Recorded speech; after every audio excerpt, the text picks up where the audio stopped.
Welcome to Roundtable Live for December 9th, 2016. I'm BaerTaffy with Mathis Games, Rockley Smile, and Northern Lion, joined by a very special guest. It's Edmund McMillen.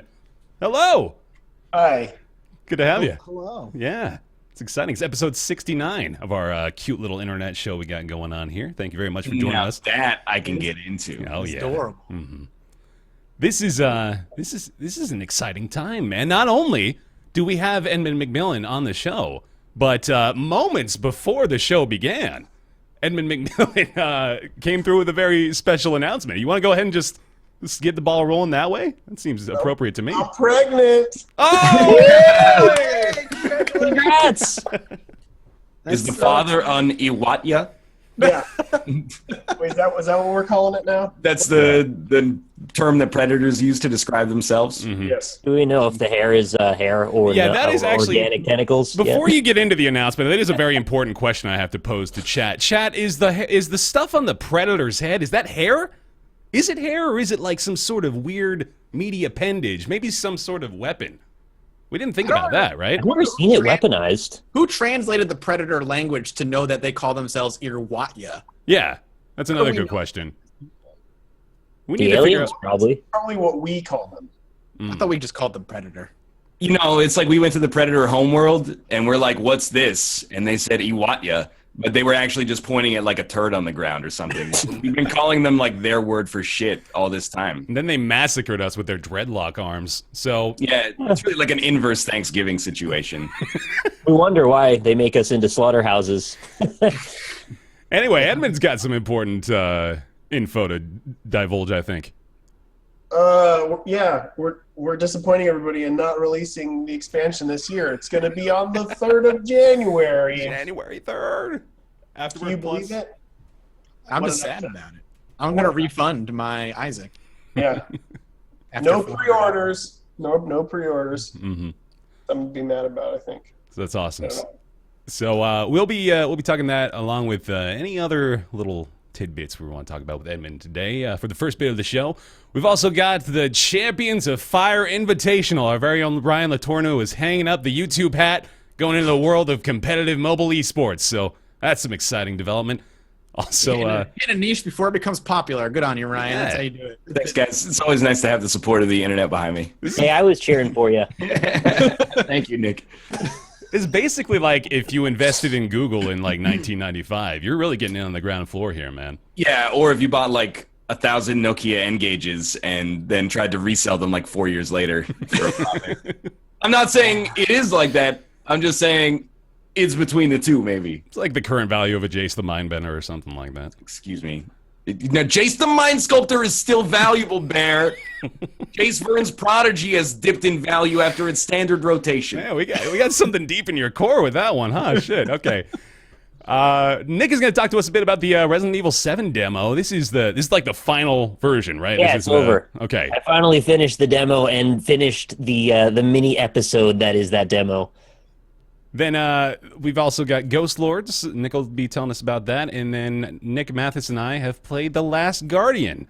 And we have some words to say about it. But we'll talk about that later. To begin with, Mr. Edmund McMillen. It's so good to have you. Thank you for joining us again. You are working on Afterbirth Plus, of course, Legend of Bumbo. I really want to ask you about Legend of Bumbo, if I can, just to get Go that for out of it. my system real quick. Are there any When's other... it coming out? When's it coming out? Why isn't it out already?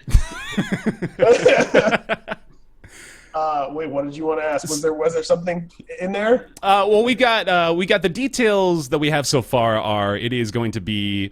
we talked about this actually a couple of weeks ago. We kind of interpreted it as like it's got a little bit of 10 million gameplay to it. Does that seem about right?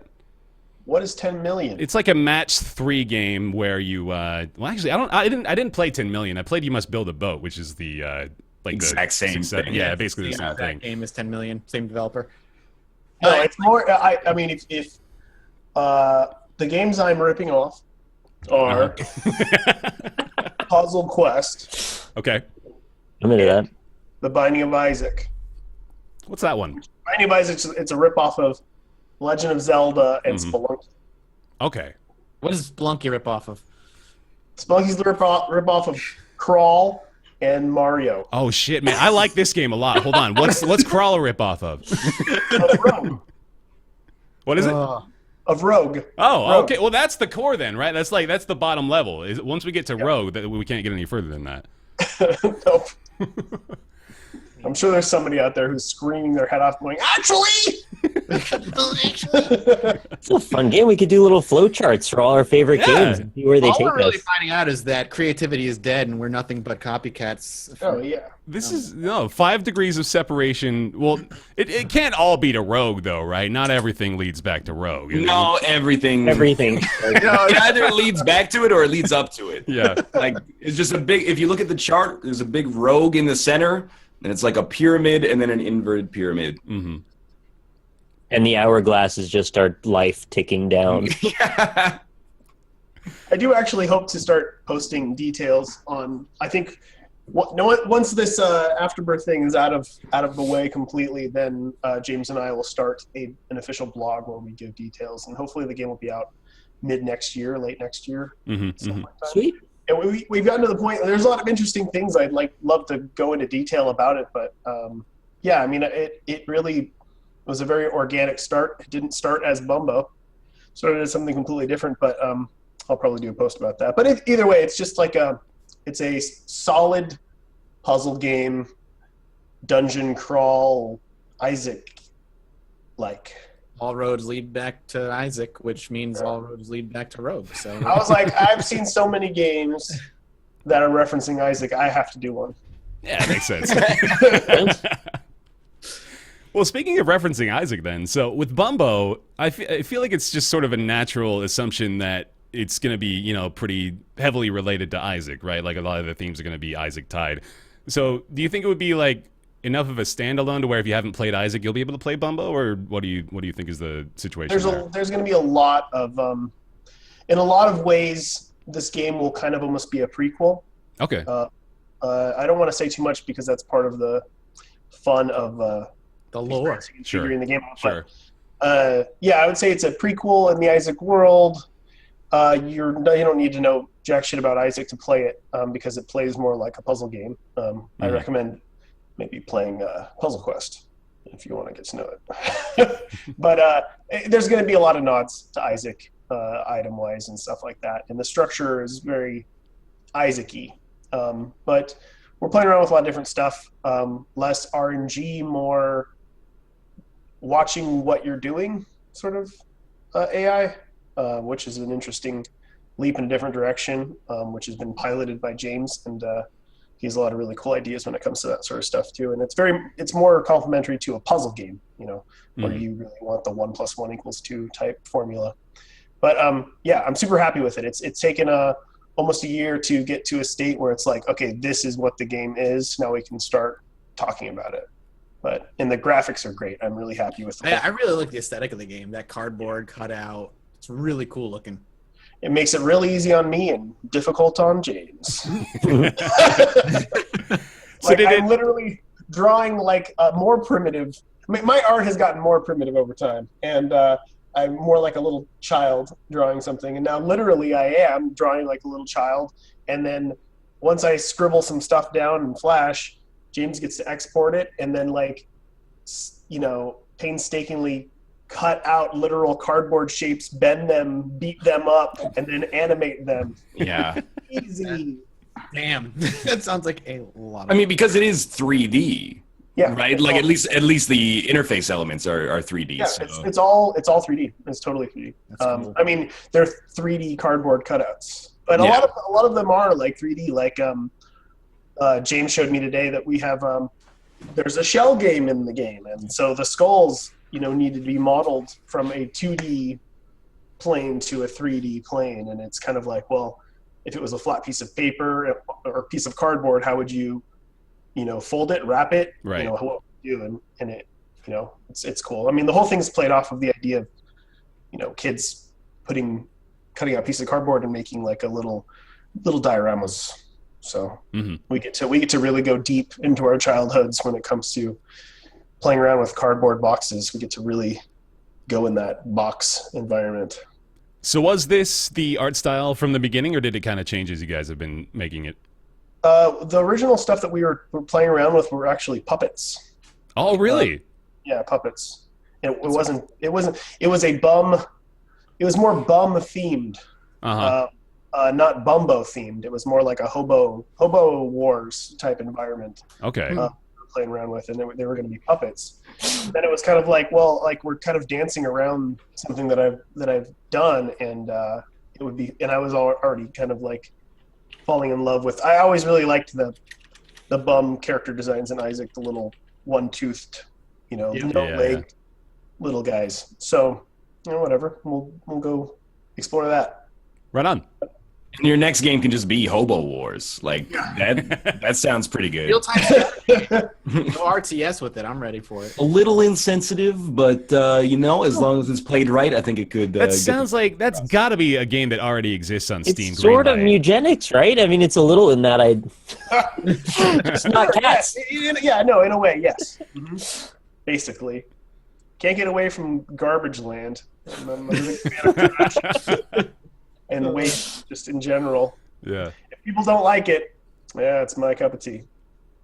Beautiful.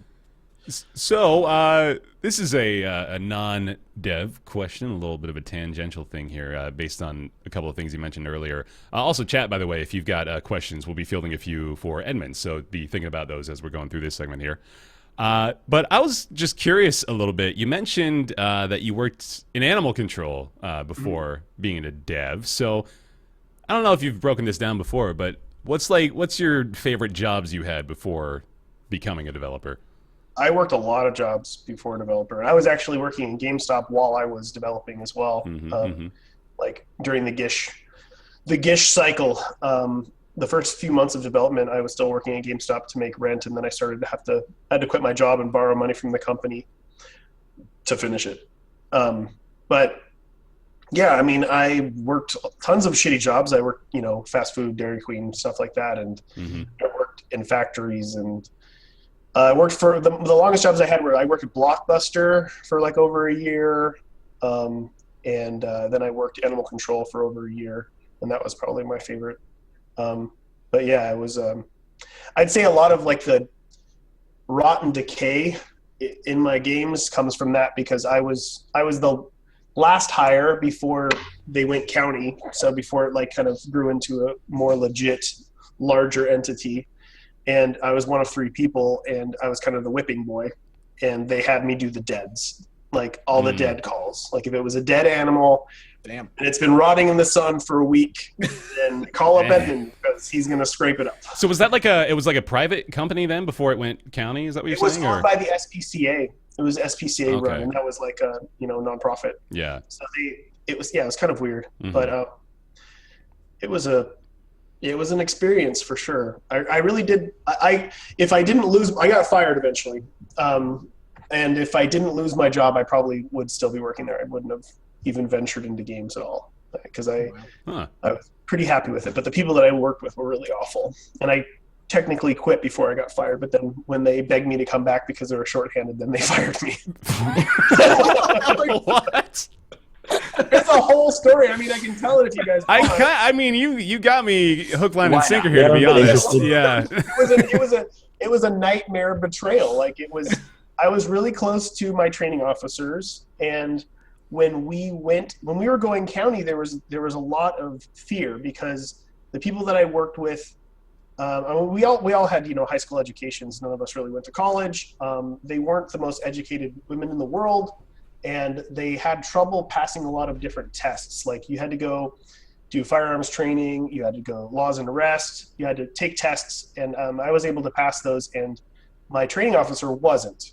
So there was always this weirdness between us about them worrying that when we went county and they started giving us more tests, that I would rise up and they would fall off. And there was a point in time where there were people below me that were coming in, and I noticed that my training officers would kind of beeline and attack these new people and like take them down, and then they would get fired. Like one of the training officers fired this person because they said the N-word, which was a whole controversial bit. Sure.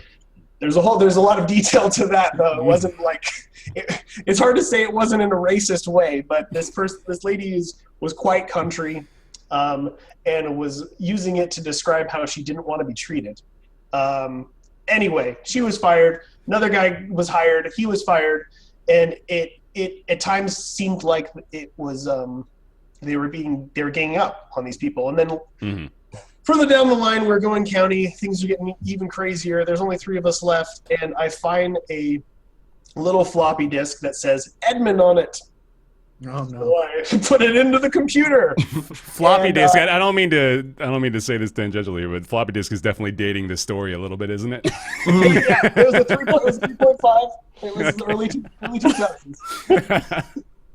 2000s. Burnt discs were just becoming a thing at that point. Sure, yeah. They were a little dated. So, I look and it's literally a notepad document with my name on it, and then a bunch of dates, and then all these details like saying Edmund did not fill up the gas tank this day all the way. Edmund did not fill up the gas tank all the way this day. There was a spot of blood left in the back of the car, not clean. It was like all this like not cleaning. Like it was just really lame shit, but nothing I could get fired for. But I knew what they were doing, and I knew that they were the ones that did it. So I kind of like called them out on it, and they were like, "Oh no, it's not a thing." And I started to get really worried. And the next day I came into work, and they started putting me on night calls. So it was these 24-hour shifts basically. Mm-hmm. So on the weekend, I had a walkie-talkie by the side of my bed, and whenever it went off, I would have to get up and go. And it was hellish. It was some hellish shit. And one of those night call days, I got up and had to bring the van back to work, and I handed it off to my training officer, went home, went to sleep. Next day, I come back into work, and I get pulled in, and they're like, "You left the door unlocked to your van, and there's a firearm in the back. You're gonna, this is like, you get fired for this." And it's like, I didn't lock it because I gave the keys to my training officer who was getting in it to leave. Like, that's her deal. And I got really upset because I realized, oh, this is how they're doing it. Like, this is the way that they're going to fire me. So I got really pissed, and I was like, I guarantee you right now that if you go to her truck, you can open up the back of her truck, and there'll be a firearm right there too. And I just, flipped the coin, and it was true. Once that happened, my training officer basically just like ran at me, wanted to fight me, and I said, "Okay, I quit. I'm done. I can't work this. I know what's happening, and I'm not going to do it." And I keep putting on these really insane calls. Get some really mysterious calls like, "Head way out into the woods. I think I saw a dead deer caught in a deer caught in a fence," something like that. And I'd be like, "Oh, it seems fishy. What does it matter at this point in time?" I go out there and there's nothing there, and it seems like somebody's just baiting me into going further and further out into nowhere. Yeah, jeez. It's terrifying. Terrifying, yeah. Okay. When you're in an environment like that, where it's like we're not cops, but we're doing dangerous shit, and it's scary at times, and it's serious, and I can't trust the people that are supposed to be training me. Yeah. So I quit. I said, "I'm done. I can't do this. Like, there's no way I could work with these people." And then a day later, I got called from the head person there, and they asked me to come back because they're so shorthanded, and they're so sorry. They'll raise my pay. Blah blah blah blah blah. And then a week later, once they found somebody to replace me, they fired me. That was it. It was pretty awful. Like, it was the ultimate betrayal. I felt so shitty after that, and it was hard for me to like trust a lot of people. And that was the moment where I was like, I don't want to fucking work for anybody anymore, because just that feeling of knowing, the feeling when you get in trouble, like you might be in trouble for something and then you could lose your job. Like, just the idea of that happening and having somebody else in control of my life was such a horrible deterrent that I was like, okay, I'm going to try to do this on my own, and I'm just going to try really, really fucking hard to do it. Yeah. And did try really hard for like 9 more years, and eventually was able to make money off of what I was doing. But Hell yeah. control was cool. It was a cool job. That's a good story. Yeah, it was. It is a good story. Mm-hmm. I was going to ask you how your GameStop experience compared, but after that story, it's like, it had to be more hellish. GameStop was so easy peasy, man. I love that job. That was so great. Me and Mathis I worked got there. fired from GameStop as well. Me too. Oh, They rehired me though, legitimately. They would. I could not get rehired for what I got fired for. What did you get oh, fired I never for? even heard that story. Yeah. I haven't told the How did story. everybody get fired? That's the whole show today. Ooh, okay. Well, I know mean, this story. I already paid my dues, so it's okay. All right. I legally, literally paid my dues. I was a dirty little thief when I was like 20 years old. I never took cash out of the register. That's not what I did. I thought I was being way sneakier. I would go back and look for like original Xbox pre-orders that were never picked up, and go way back into the system, cancel them, put them on my card, go to a different store, and then like go buy things. And I did that for years before anybody caught me. Holy shit. And the only reason I ever got caught is because A, I was lazy and was using my card, but B, money actually started going missing from the drawers. So they did a full investigation of the entire store. Oh no! And they sat me down and they were like, "So can we talk about a few things?"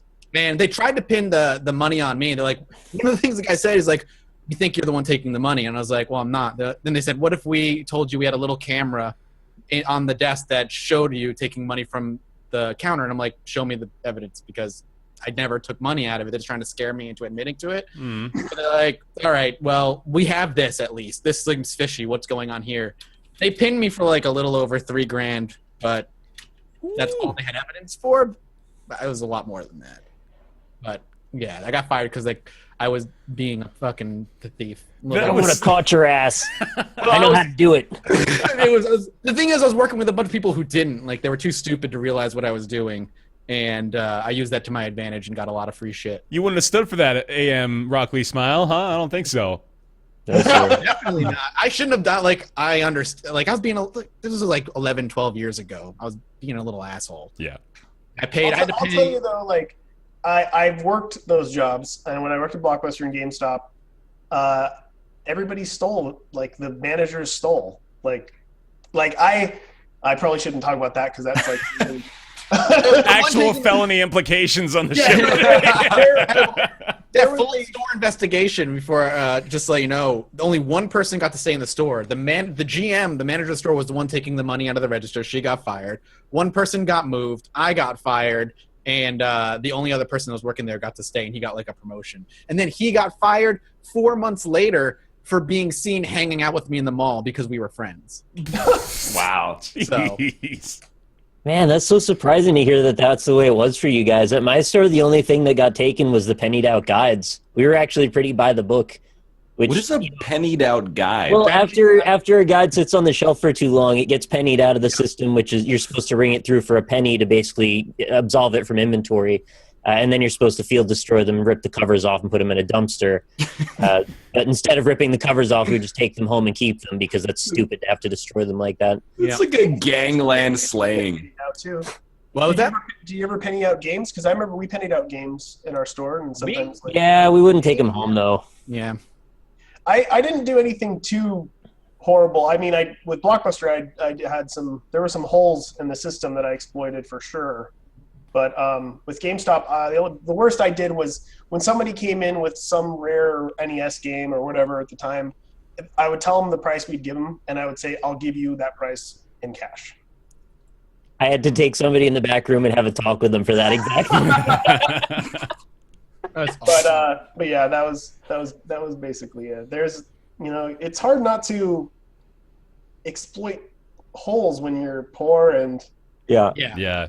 you're getting paid shit and Oh, I yeah. don't know. Like, and then you see everybody around you also stealing. Like when I worked at Dairy Queen, people would just steal money out of the register all the time. Like it was just a common Man. thing. Every job I ever had, my managers stole. They didn't steal a lot, but they always stole. So it was definitely not a good example. But I was always so paranoid that I would get caught someday for something. And at Blockbuster, it was as simple as probably the same as GameStop system as well. If the people that you were working with that received inventory were lazy and they didn't scan everything in, when you would scan it and when somebody bring it up and you'd scan it, it'd be like not received in inventory, right? But at Blockbuster, same thing would happen, except it was a rental situation and not a purchase situation. So what I would do is I would go around, and if someone would come through my line and it would say not received in inventory, and if it was a game that I liked, I would simply put it back on the shelf and say, sorry, this isn't received in inventory. And then I would rent that game. And if the person who was renting it to me, who was my boss, simply didn't see not received in inventory and just gave it to me, I wouldn't return it. There was absolutely no record of anything. Yeah. That's the thing too, like, and it's not justifying at all what I did. I knew it was terrible, but it was so easy. Like, Yeah. I mean, we all do dumb shit. Don't exactly. fucking say that, man. Like, I'm not saying it was okay for me to kill that guy, but it was so easy. Ugh. The worst part is it wasn't even a challenge. I just had to push him off the bridge. It was so simple. Yo, there's a difference between like killing somebody and then like getting a brand new PS3 for $20. It's like A lot of this stuff though, like, was easy to think that you could get away with it easily, but if you saw like what the higher ups had access to in the inventory lists, like they could get into information you didn't think was available. They just never bothered. they showed up with like papers from like a Sherlock program and stuff. They're like, this is what we have on you. And I was like, well, I can't deny that, Yeah. but I can deny But even at a store level, like, we could get into like over-under numbers of things that happen like on a given day that you didn't actually see in the normal reports. Yeah. So like that kind of stuff, if they cared to look into it, they could figure shit out pretty easily. Just most people were overworked and underpaid and didn't feel like bothering because there was too much other shit to worry about. Mm-hmm. I guess the disclaimer we should probably say is, obviously anybody can steal anything they want, but there will be consequences eventually for something. And if you're going to steal shit, make sure you're underage. I had to pay restitution to GameStop, and I had to pay the state as well. You got your ass busted, man. Yep. I worked at Goodwill for 6 weeks. And one time inside of a box of like decrepit old garbage that somebody brought in, like people would just bring their trash, which was pretty not That's nice. kind of fucked up, man. Yeah. You'd literally like bring like 3 boxes of clothes and then like 1 box of like food waste. And you're like, okay, Oh, there's just dumpsters. Like, anyway, but we like at the bottom of this box of clothes, there was a sealed box of crackers, like sealed in shrink wrap and then in a tin. The best before date was like 3 years ago, and we ate them. And they were good. God, they you were are totally so fine. goddamn Canadian. This is your comparison to the felony story? This is what you have to contribute in the same vein as Mathis stole thousands of dollars of goods worth from GameStop. One time, I worked at an office where somebody got fired. Oh, Oh shit! on the all edge, of Ryan's man. stories were about crackers. Like the time he dunked some Whoa. crackers on some kid. That's true. I mean, crackers have been a big part of my life in general. Man, I thought I was breaking the rules when I worked at Target. I would ring up like an apple for 5 cents, and I was thinking, oh, I'm sticking it to the man here, getting these guys a deal. But no, y'all are a step above, man. Shit. That's Yeah, right. don't worry, you're a criminal mastermind compared to me. Well, like when people would bring shit up and it doesn't have a tag, I would have to go all the way to the back and figure out what the hell the price was, or call somebody and be like, hey, can you go look up what this is? I don't want to do that. You just type in a number. They give us like free reign to do whatever we want as a cashier at Targets. You just type in anything, you just type in your login, and then it says, okay, that's the price of this item. Thank you. Thank you for clarifying. That's a 15-cent spatula. That sounds good. Let's send that out. Criminal masterminds, all of us. All of us. And Nick's the cop. Oh, man. What's Ryan though? He's like the lookout. He doesn't really do anything illegal. Ryan's the team mom. If I was a low-level employee, I wouldn't rat on you, but I wouldn't do it. I'd be like, you guys go nuts. But I got one of the person that I got fired for at GameStop was because I was ringing I was canceling the pre-orders under his login and password, so it wasn't on my record. you were trying to obfuscate the crime. Oh, he got You're fired. throwing him under the bus. He got fired for it. Yeah. That was the other guy who got fired, other than the manager. They told me like I knew their login and shit. So See, what's great is that this story is fine for you because you're here now. But what's the story of the guy you got fired? He better be like a millionaire, or you should still feel some guilt there. Even he knew his login. Everybody at the store knew everybody's login. It's Yeah. listed on all the performance reports. It's the honesty system, man. Did you do it too, Edmund? Come clean here. Come on, we're doing it all together. What? Dude, I all of my guilt is on me. I didn't even tell anybody about the stuff that I did. I'm not saying I'm proud of it. I'm a fucking asshole. That was super douche of me. Yeah, I'm mildly proud. I'm mildly proud. I felt like I just couldn't see any way that I could get caught for this aside from admitting to it. Yeah. I wouldn't have gotten caught if it wasn't for my general manager. God damn it. But I mean, I every loophole in the fucking system. Like, I don't know if GameStop still does this. But I think they do it with rewards members. Like, when you sign people up and you get something for it, right, at the end of the month. Yeah. So at Blockbuster, they had the same sort of thing. It was old school reward system, and it was this like coupon shit that you put on a keychain. Those dumb keychain. Yeah. Mm-hmm. Right. So it was like $10 to sign up, and in the middle of it, it came with like one free old rental, which was a basic credit. I just discovered that the code was a everlasting basic credit of $5. Oh, I see where this goes. If you came to me through the line and I saw that you got over a certain amount, so it was a discounted thing, and I saw that amount to $5 and the thing was $10, I said, hey, this is free. I'm going to put it on your account. Now you're a rewards member. Click, ding, bong, buy. Same exact thing at GameStop all the time. All the time. Like, oh, you get a free $15 membership to Game Informer magazine. Yeah. You want the magazine? You can have it. Here's your card. Don't worry about it. And I never gave a shit about selling those things until it was like, okay, the sales are really low. Like people were selling like 15, 20 a month, right, each. Yep. And it was like, okay, we're going to do this competition. A Nintendo 64 to the winner, and then the person in second place gets a monitor. It's all the old shit that they had on display, right? Yeah. I fucking sold 175 in a month. Ooh. The person in second place was like 50. Wow. No one questioned it. Because I remember telling my boss, like, I'm using this coupon. I'm using this. Like, I'm using it and I'm giving it back to them. Mm-hmm. And they're like, all right. And This couldn't I even will be bothered. continue to dominate the world with these reward memberships. Yeah. Ryan, you've never been fired, right? No. I didn't think you would have been. the end.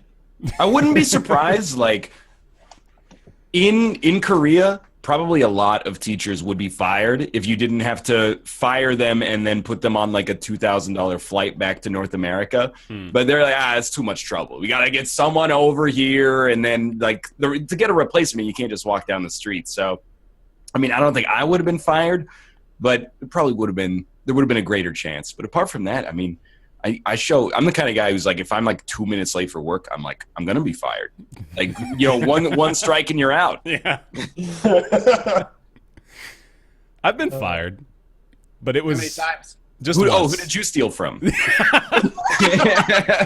I mean, truth be told, I think I got away with a little bit of a haul from the place I was fired from because they bought me some software licenses, which I am still using to this day. So Yeah, okay. got a little bit of value out of it, but I don't even have a really good story behind it. That was mostly just incompetence. I got hired for a job I had absolutely no business having. I somehow charmed my way through the interview, got into the desk, and got a paycheck, and realized, what the fuck am I doing here? And about 3 months later, I had a quick little chat, and they said, hey, this isn't working. And I was like, hey, you're probably right. And I got fired. Awesome. Yeah. Fired twice. Fired twice? Second one's not a fun story. Okay. Oh, Tell that jeez.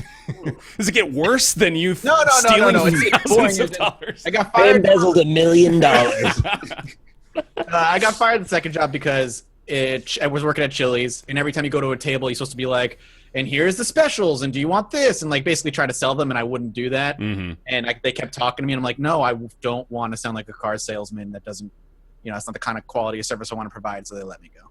But at least you had your pieces of flair on, right? Oh, yeah, of course. Had to have the buttons and all that other shit. All right.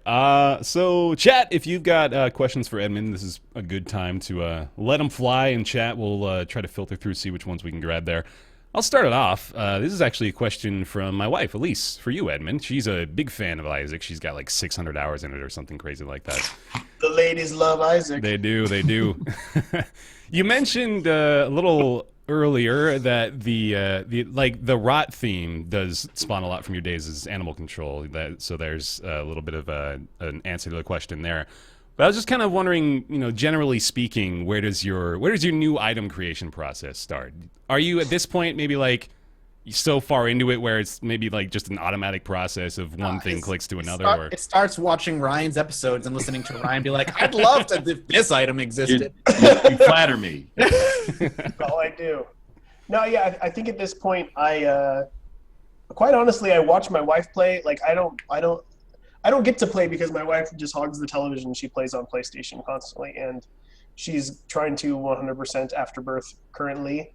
I just watch her play, and then I hear her like, okay, here's like a spoiler. This isn't in Afterbirth Plus. This is just something that I was like, oh, this is a much needed item. I'm surprised nobody suggested this. Mm. A bomb item that lets you place bombs rapidly, like explosive diarrhea. There's no item in the game that lets you place it rapidly. And like you end up with like 100 bombs, and you can place one, 2, 3. Now you can place another. It's like, that sucks. And like, how did I never see that?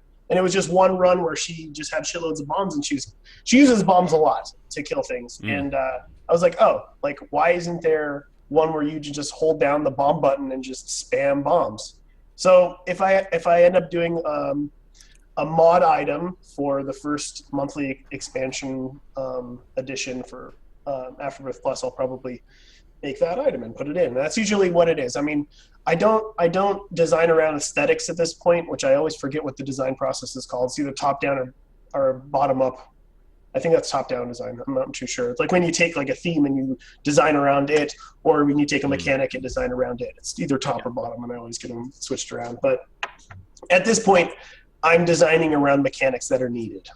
Like, wouldn't it be cool if this, and then I have, like there's like roughly 20 different archetypes or major mechanics in the game that all need to kind of be padded out the more you expand things. Like there's always got to, with every 20, 30, 40 items that I put in, there's got to be at least one more bomb type thing, just to make it so I don't thin that part out. Or there's got to be another like contact, whenever you get hit, this happens item within that. So there's all these like mini archetypes that have to be padded, and then there's always, the weirdo oddball ones that just kind of fall out of the sky and end up being cool. And there's always sometimes the miscellaneous ones, like the a few of the guys came up with a bunch of weird mods for packs, and they're modded items, really simple stuff, but a lot of it didn't get shown. I think one of them was like the little, I ended up turning it into a little turd cube, and it just spawned.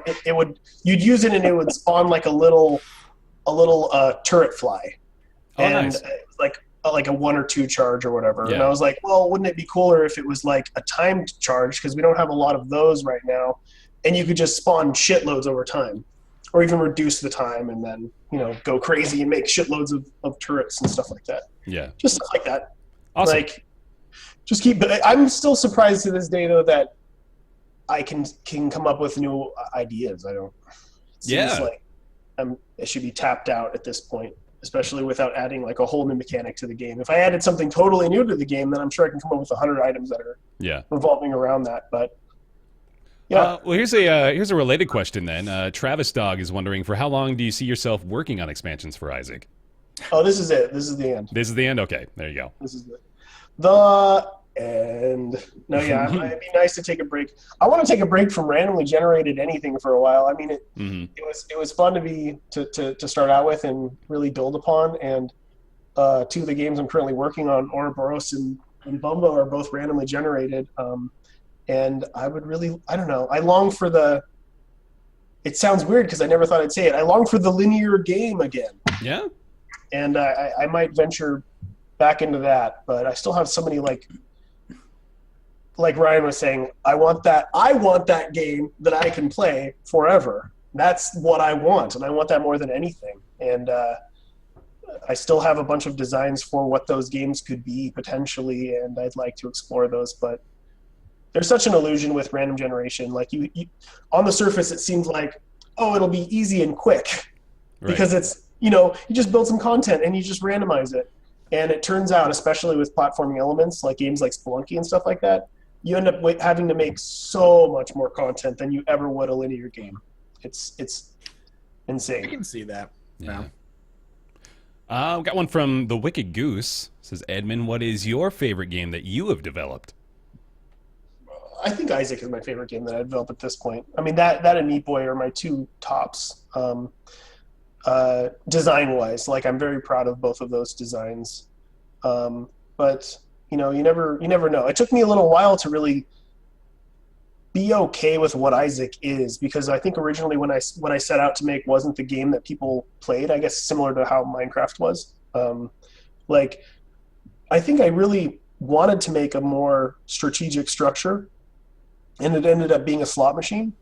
And it's taken me years to be okay with that, and then understand that that's still fun design. And you know, maybe Bumbo is kind of my answer to that. Like, Bumbo is definitely a more strict strategic, randomly generated game that I could maybe like fix the mistakes that I think I might have made, even though I don't think Isaac is a mistake. I mean, I accept it for what it is. Isaac is a bizarro slot machine where somebody can literally know almost nothing about the game and just blast through it the first time they ever play. And that's not really a bad design, because I've seen that happen. Like, I have friends that have never played the game before, and then they're like, I'll give them a copy. They play it, and they're like, oh yeah, I beat Mom first try. I can't ever get there again. But that taste, they got that taste. Yeah. They know that they can do it, and they've seen a little bit. And it's just that little bit of magic that can kind of like bring things through that can't really happen in a chess-based strategy environment where, you know, you just become so good at it. But it's also nice to see that there are people that are so good that they just don't die. They just play forever. So, yeah. I think a really interesting thing is sort of incidental that came out of Isaac. I made this parallel. It feels a little bit like The Witness. You sort of start to learn this language of the item synergies and how to speak to each other in Isaac language. And surrounding myself with all these people that play it constantly is really interesting to think. If you don't know all this stuff, it sounds like you're speaking another language. Yeah. Some of the that's out-of-context kinda cool. quotes from Isaac games are so great, man. Speaking of out-of-context quotes, too, I will have the Edmund McMillen, Isaac was a mistake. That was, circa Roundtable, December 9th, 2016. Everything about that game was, though. Like, everything about that, from the concept to the, you don't even know. Like, it was literally, I want to take a break. Like, I want to take a little vacation from working on stuff. Meat Boy's done. I want to have fun again, making games and find out what that is again. And I want to go in with, like, total, no holds barred freedom to do whatever I want to do. I can do the weirdest themes I want to do. I can explore the weirdest mechanics and interesting things, and just sketch something up on paper that was very reminiscent of Legend of Zelda randomized, and it just kind of made itself in 3 months. Like, it's really bizarre that the original was just a quick 3-month development thing that I was going to sell to Adult Swim for, a couple grand. And that was going to be it. And then I was like, oh, well, maybe I can make some money off of it, and shopped it around to a few people, and some people really liked it. I don't even know. I don't know how many of you guys were here from the very beginning, but in the beginning, it was a hard sell. People did not like it. It was a hard sell. But eventually, over time, people warmed up to it. Once people learned the language. Yeah, I was going to say, once people probably understood how it worked. And I had to plead with people to be like, listen, you're going to die and everything's going to be gone, but trust me, you're going to have fun because you're going to want to play it again. And it was like, you wouldn't think things have changed so much now, but back then, that kind of environment was so fucking hardcore that it just turned people away. And I just tried to like compare it to playing D&D, and like the funnest part of D&D for me was always rolling my character. And imagine rolling your character and then rapidly leveling them up and configuring, all the spells and stuff that you want to have for your character. That's what Isaac is. That's what I set out to do. And that grain of an idea of like getting that rapid fire growth and kind of the satisfying feeling carries over into MOBAs as well. I think that's why MOBAs do so well nowadays too, because you get that nugget of 45 minutes of going from level 1 to level 25, get all the abilities, get your gear, game's over, and you can do it again. Yeah.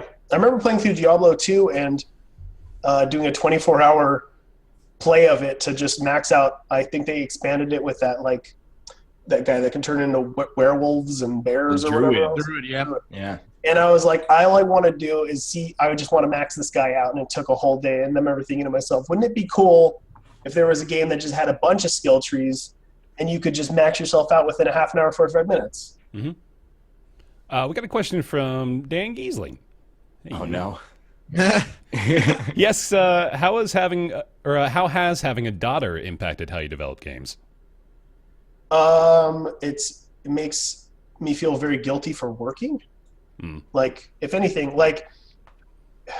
development in general, especially independent development, in order to do this, there's kind of this illusion that, you just sit down and you work really hard and, you make something good and then it comes out and does well and you're good. And it's like, no one sees that working like this has almost destroyed my marriage. I have to be very careful. It's a very careful dance of, I have to get this shit done, which means me working nonstop. The guilt of having ideas, going to dinner and having all these ideas in my head and feeling guilty that maybe I'm not paying enough attention to her or listening. Absolutely, yeah. There's so much there, and having a child, I'm spread very thin, and I think I've kind of accepted the fact that it's my design and ideas that kind of breathe life into the stuff that I'm working on. And I'm so used to being this just workhorse person. And I love working, and I love working constantly, and I only feel valuable when I'm working. And I'm learning to accept the fact that the reality that I do get more happiness out of being with my family than I do working on games, but I still have to work in order to be sane. I lose my fucking mind if I'm not creative. It's just how it is. And I'm not a pleasant person to be around when I'm not creating something. And I think most people close to me know that. And so yeah, it's been I'm acclimating to the environment. I'm accepting the fact that I can't do everything. I'm accepting the fact that I may need help to do these things. I may need to ask more of other people. And it's nice that I'm in a situation now that I'm financially able to pay and hire people to help me do this work, because I need to not throw away this time with my daughter and my wife. So yeah, the ideas still flow. I have sleepless nights where I feel like I need to create stuff, and I have all these ideas and I got to write them down, and just finding the balance of allowing my mind to focus on what actually matters is the dance that I'm currently doing. Awesome. But it's great. My daughter's great. She's fantastic. It's a whole other world.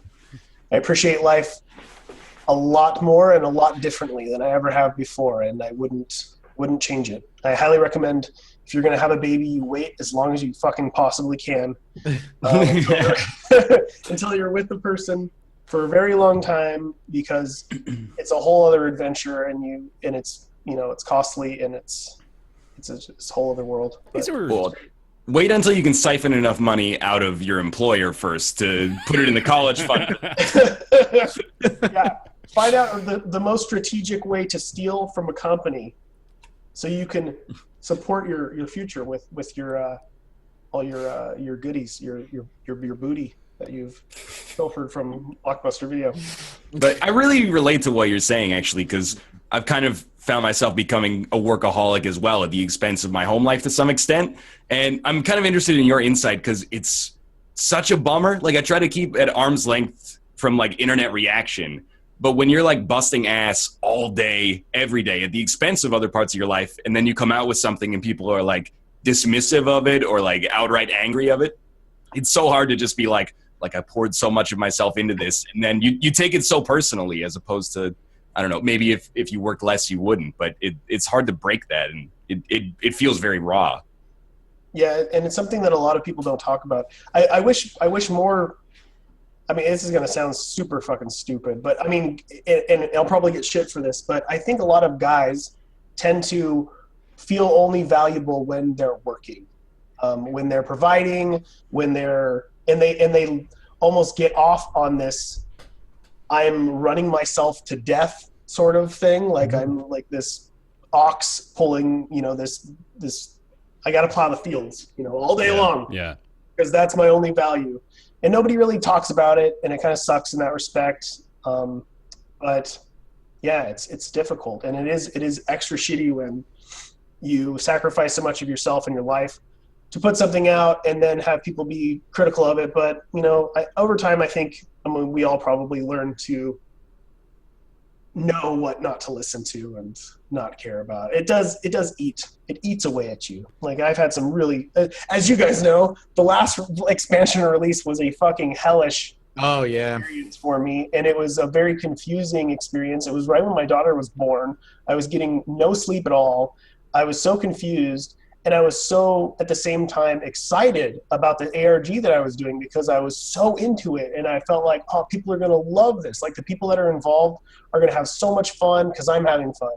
And it just became this mess where I think mostly it really hurt me that I felt like so many people didn't trust me, and they felt like I was being deceitful.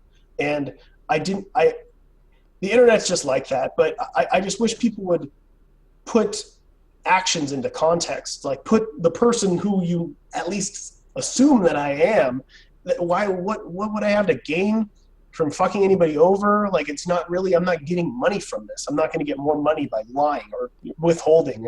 And I'm not the kind of person that would be an asshole and withhold shit because I don't like somebody, like, or what somebody said. It's not in my character. And I don't think that any piece of art that I've made in my life that anybody's played has showcased any of that personality in me, yet people would assume that I would do something like that. It's just because it's easy for the internet to do that. Yeah. There's no immediate consequence for throwing shit online.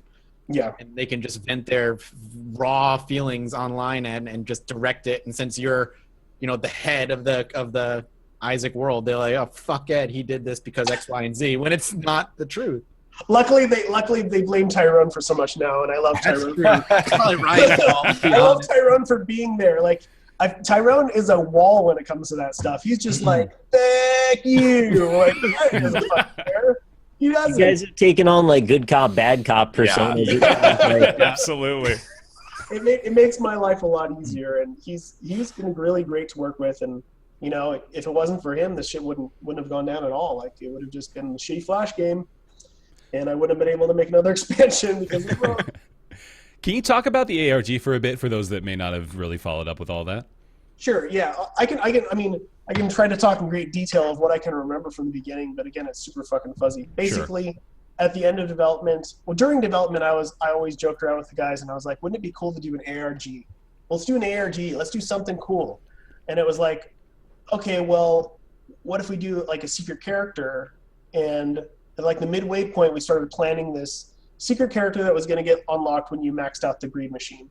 And I thought, oh wait, this is a great opportunity to do an ARG to help unlock this thing. Like, it's a community thing, and I can actually like write an ending, because that's what it was. Like, the ARG was supposed to be an ending that was outside of the game, like this really creepy, weird, you get to hear Dad's voice, and the stuff that people don't even talk about it because I guess it's not in the game, and it's no one thinks about it. But it's like you realize that Matthias, the voice of the narrator, is actually his father's voice. Like, his father is narrating the intro, and Isaac's body is buried somewhere. Like, all these little pieces of the story's puzzle that I thought would be so cool to have people physically dig up Isaac's body and then have his body, which is the keeper's body, become a character in the game. And what happened was, in the midst of all that, so I'm tending to a newborn baby and trying to do this ARG, and the guys are getting the game ready for launch and putting everything out. At some point in time, I was like, oh shit, make sure that the keeper isn't visible in the game because people just hack it out. And the keeper was tied to I think like 10 unlockable items or whatever. And when they went in to comment that stuff out, somehow a bunch of items got commented out. That's all that happens. Right. And when the game launched, people were like, wait, they said this many items and there's only this many items. And I'm reading that, not really paying a lot of attention because, baby, and I'm working on this ARG, and I'm like, oh yeah, they don't know because it's the 10 items from the keeper. Like, I wasn't doing the math. I wasn't looking and seeing how many items were actually missing. And then it took days into the ARG, and I'm constantly telling people, don't worry, just wait it out. It'll be fine. Not knowing that they're actually talking about other items that weren't in the game. And then I suddenly like, where the fuck are these items? And I'm going through the debug, and I'm trying to spawn all these items that I remember putting in and testing, and there was like nothing here. Like, where did these all go? Well, fucking who knows? I still don't know. I still don't know where they all went, but I know that they got pulled out with the keeper. And I just wanted to finish the ARG, and I didn't want to spoil the fun. And it was kind of this dance of like trying to tell people to just trust me. And I'm trying to not break the fourth wall and say, there's an ARG happening, and you unlock a character, and there's stuff tied to the character. Yeah. And everybody's just telling me that, like, I woke up to, oh my God, I felt like the world fucking hated me. And I was like, what did I do? I'm trying to do something cool, and everybody hates me. But it lasted, a few hours, and I guess, there's a residual misinformed people who still think for whatever reason. The rumors got out that I was mad at the community for something, and I was going to get back at them by withholding exacting your vengeance, right? I don't even understand. There's still people to this day that are like, when are you going to do the blog post that explains everything? It's like, well, I've explained it a few times already, and it's fucking tired, and I don't need to explain it to you in the words that you want to hear it. Yeah. So, but man, ARG itself was fun. I really That's good. enjoyed That's it. good. It's just wild to think about how much like malice that people have attributed to all these things that were essentially on your end, just like, yeah, like I had a baby. Nothing like this crossed my mind, and there's people freaking typing up a shitstorm. Quinn, you're some sort of mad genius, man. That's a little bit of a compliment, right? It's very humanizing, and it just like it brings perspective to the whole situation. It's like we've all lost our minds sometimes when this shit gets crazy. Yeah. And like I can say, like, when the expansion comes out, there will probably be some minor issues with it, and we will fix it as soon as we fucking possibly can. We're testing the hell out of it. We have more time to test now since it's gonna, basically the game's finished now. Just need to add some more greed rooms to it and just rigorously test it. Some items may get modded a bit if it turns out that they're totally unfun because they are just a walk in the park. Or maybe some items will get a buff. Who fucking knows? I don't know. I think this time we did a pretty good job, though. I have a bad feeling about there's an item that spawns flies and doubles flies. I think that item is probably busted as fuck. There's probably a few busted items in the game, but whatever. You'll have fun with the busted items, and if they're too stupidly busted, we might do something. And then Reddit will get upset about it for. Then they can mod it and they can do it themselves. Yeah, exactly. How they want it. It is nice to get to that point where it's like, if you really hate this part of the game, then fucking mod it and play it. Yeah. I don't care. Make a better game. That's totally fine. If you can make a better game than I made, I will fucking put it in officially. Like legitimately now. Had to be 10 charges. Well, we got real there. That felt good. Yeah. And before we continue on, I'm just going to go ahead and take a nice big swig here. Me too. Delicious, tasty beverage. Where's mine? I'm sorry, you're not part You didn't of get the package? Oh, no. This is I got a bunch of empty water bottles. That's okay. You can do that too. Yeah. Somebody yelled at my wife the other day because there was a water bottle in the background of a baby walking around, and they were like, I used to respect you, but now I don't because I see you have something called like life water in the background. It's like, what the fuck? Like, what the fuck is pure life water, and why is that a thing that you're upset about? So like we spent like the whole day Googling like, why are people upset about pure life water? What is going on? And it's like, it's because pure life water is made by Hershey or some, I don't know, fucking thing. Like some company that's bad because they took water from some indigenous tribe, and we're bad people now because it wasn't that. It was fucking Kirkland water from Costco. Costco never hurt nobody. Everybody's a fucking activist now. I swear to God, it's fucking tired. Tell us about Madrinas. Yeah. Well, anyway, real quick, let me get back to this. Let's see. Thank you very much to Madrinas for sponsoring the December episodes of Roundtable Live. You can go to madrinascoffee.com and use the code RoundtableCoffee and get 40% off. That's a 40. You can get 40%. It's looking like this, something like that is 40. And you can save a whole bunch of money on some coffee. You can also go to madrinascoffee.com/roundtable and enter yourself into a giveaway to win coffee for a year.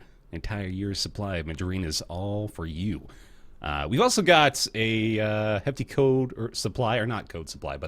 hefty supply of coffee for giveaway for each of us. The four of us will individually be able to give some coffee out to y'all too. That'll be more details about that in the coming weeks. I'd love to give you some coffee. I'm sure Madrid. Lomo in chat said he'll get you some coffee. Absolutely, he shower will. you in coffee. No question at all. You email Shlomo, he will send you fucking boxes of coffee. I guarantee it.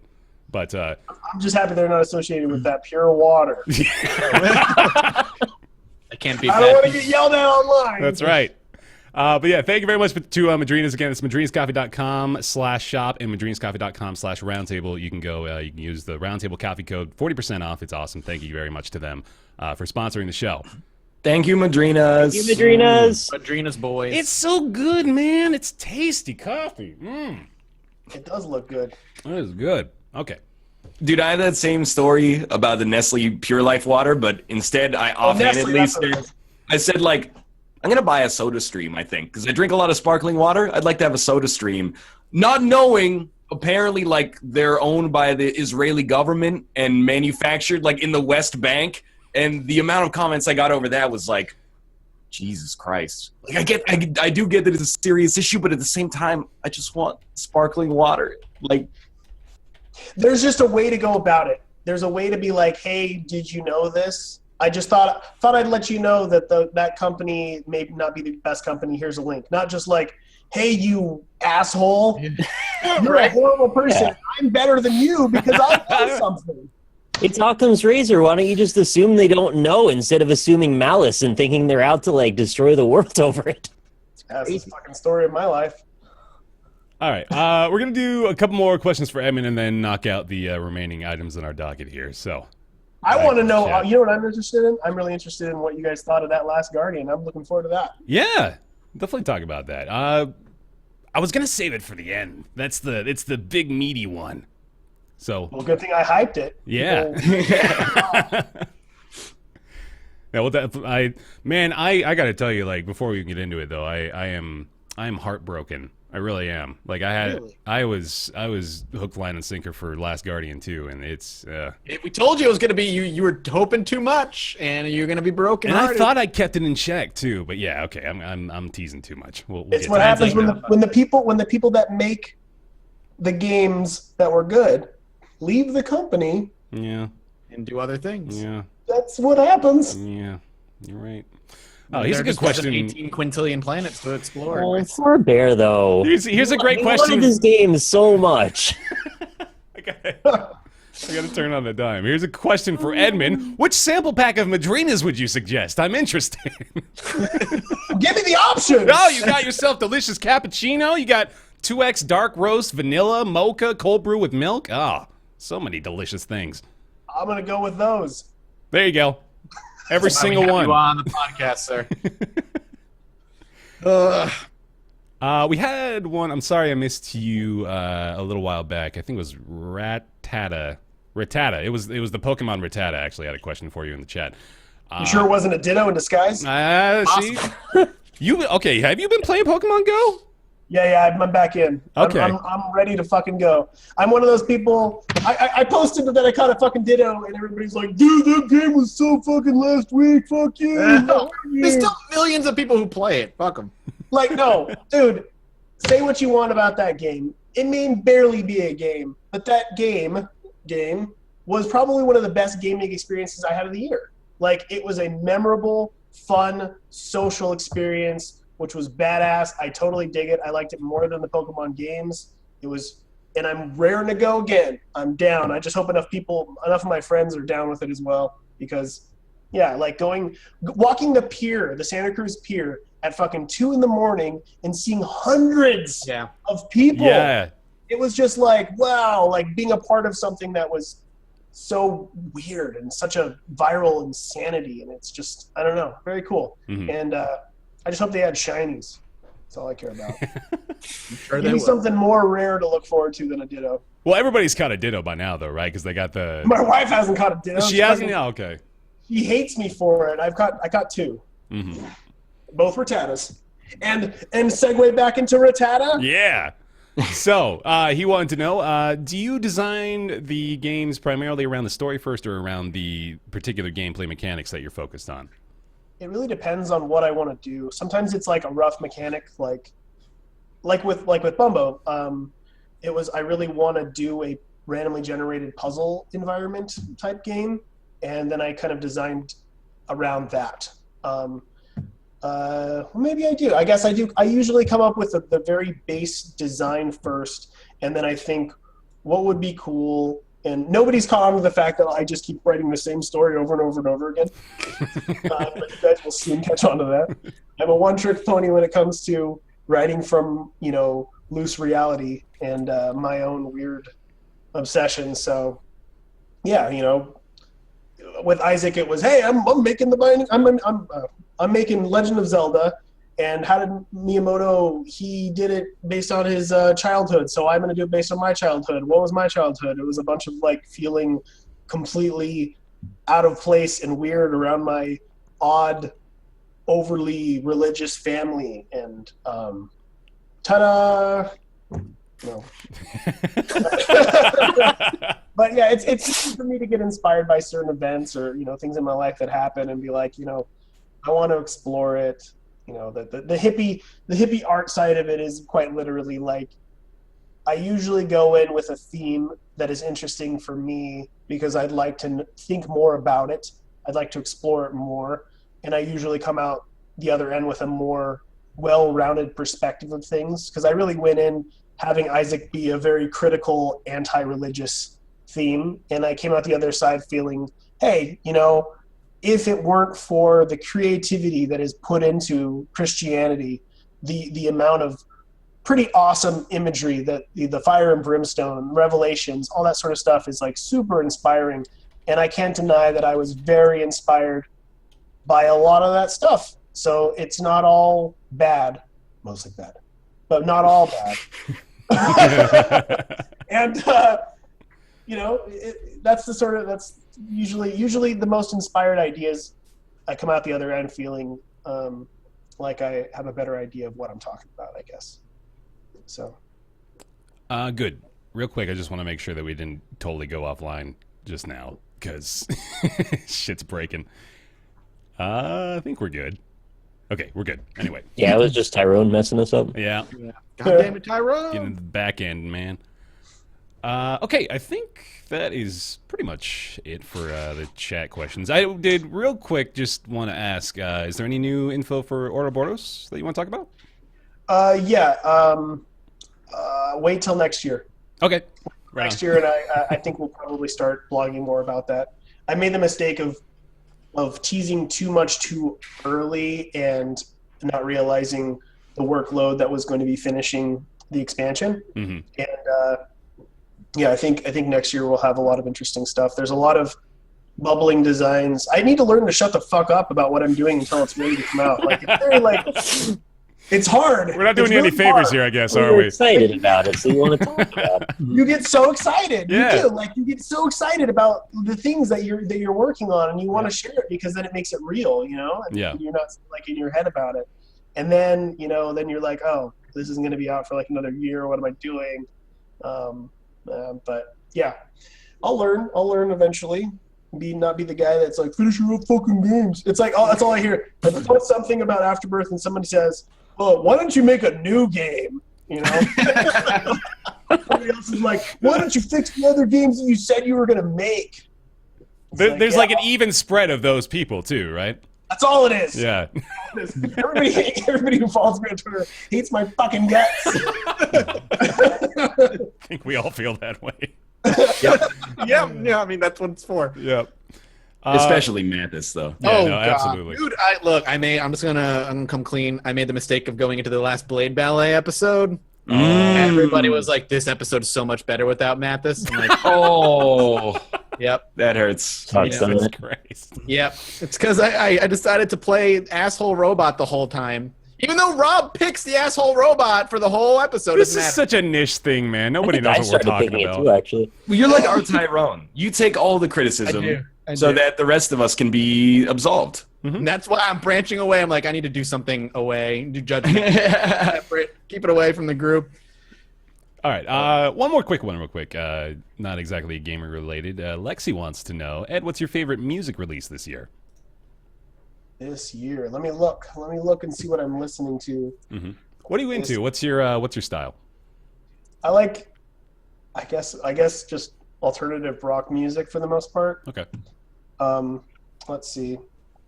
Oh yeah, this year's pick is the Weezer White Album, which was probably I think of it as the Blue Album, Pinkerton, and the White Album, and I will throw all the rest in the garbage and walk away. And this album, I mean, it's really surprising for a band like Weezer, who just went, I don't know the fuck where, so far away from their original stuff, and then suddenly make an album that felt like it just came out right after the Blue Album. It's like, wow, congratulations. Like, I mean, one of the last albums that impressed me a lot was Queens of the Stone Age, like Clockwork, which was another one that was like, wow, you've made so many albums, and now I think you've made your best one. Like, that's fucking sweet. It's nice when a band has been around for so long and then they release something, because usually bands tend to just, peter out. But yeah, I'd say Weezer. I listen to a lot of the new Radiohead, and there's this album by Emma Ruth Rundle called "Marked for Death," which I've been listening to a lot of, which is super fucking depressing. Emma Ruth Rundle? I listen to really depressing. Yeah, it's like I guess an indie rock group. She was part of a group called the Marriages, Marriages band. Oh, she was in Red Sparrows. Oh, that's cool. Sorry, this is a very niche topic. Now, chat needs to know. This is a quick question. When you eat fish and chips, forks or hands? This is important. Yeah, this is a big one. Incredibly important. I use my hands. Damn it! No. Right. You said that as though it wasn't like there was an option, right? Not fish sticks. Maybe you misheard. Fish and chips. But the fish and chips are fucking fried to fuck. Like a French fry. Yeah. Yep. So it's like And you can pick them up. It's no big deal. You eat French fries with a fork? Nah, it's too late. I understand where you're coming from, but I refuse to answer the question on the grounds that it may incriminate myself. I'm just using basic logic here. It is a giant fried object, much like a fried potato. Yeah. It's completely encased. There's no reason why I can't pick it up and dip it and eat it. But if there was like a 8-inch long French fry, I wouldn't use my hands. I would use a fork. What? It's too unwieldy. A fucking French fry up with a fork? Isn't that If it's 8 inches long, yeah, like the piece of fish is too long. I want to see how you eat a hot dog. You hot dog in the bun and you pick it up with a fork. Even if you pick up an 8-inch French fry, you need 2 hands for support. You're going to put it in No, That's a big French Fork fry. it in man. the middle, because if you pick it up from one end, the moment is going to cause it to bend. A And hot dog bun is made for your hand. Yes, Big exactly. Piece of fish that is fried. That's bread. That's bread. The atheist nightmare. There is literally a bun, a fried bun over the fish. It's not bread, it's batter.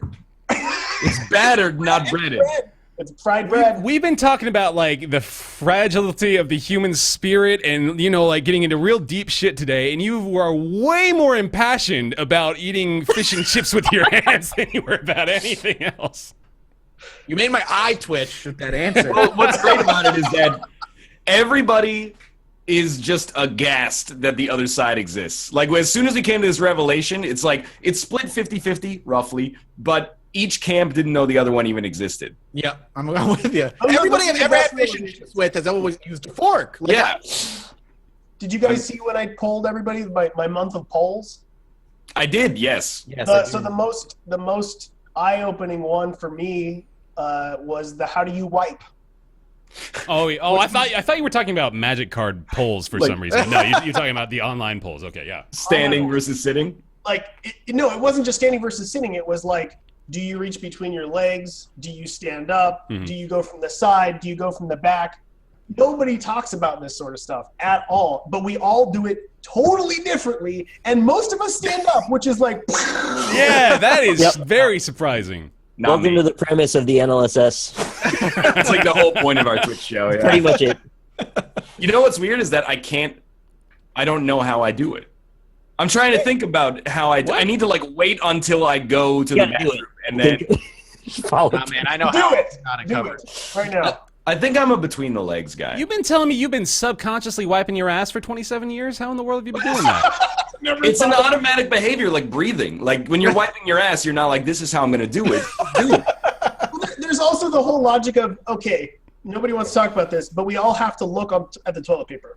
Yes. Because Yeah. you need to know yeah. if you efficiently wiped. Absolutely. Or if you wiped too much, because then it gets a little red. Right? Yeah. So, Thank you to Madrinas for sponsoring December episodes of Roundtable Live.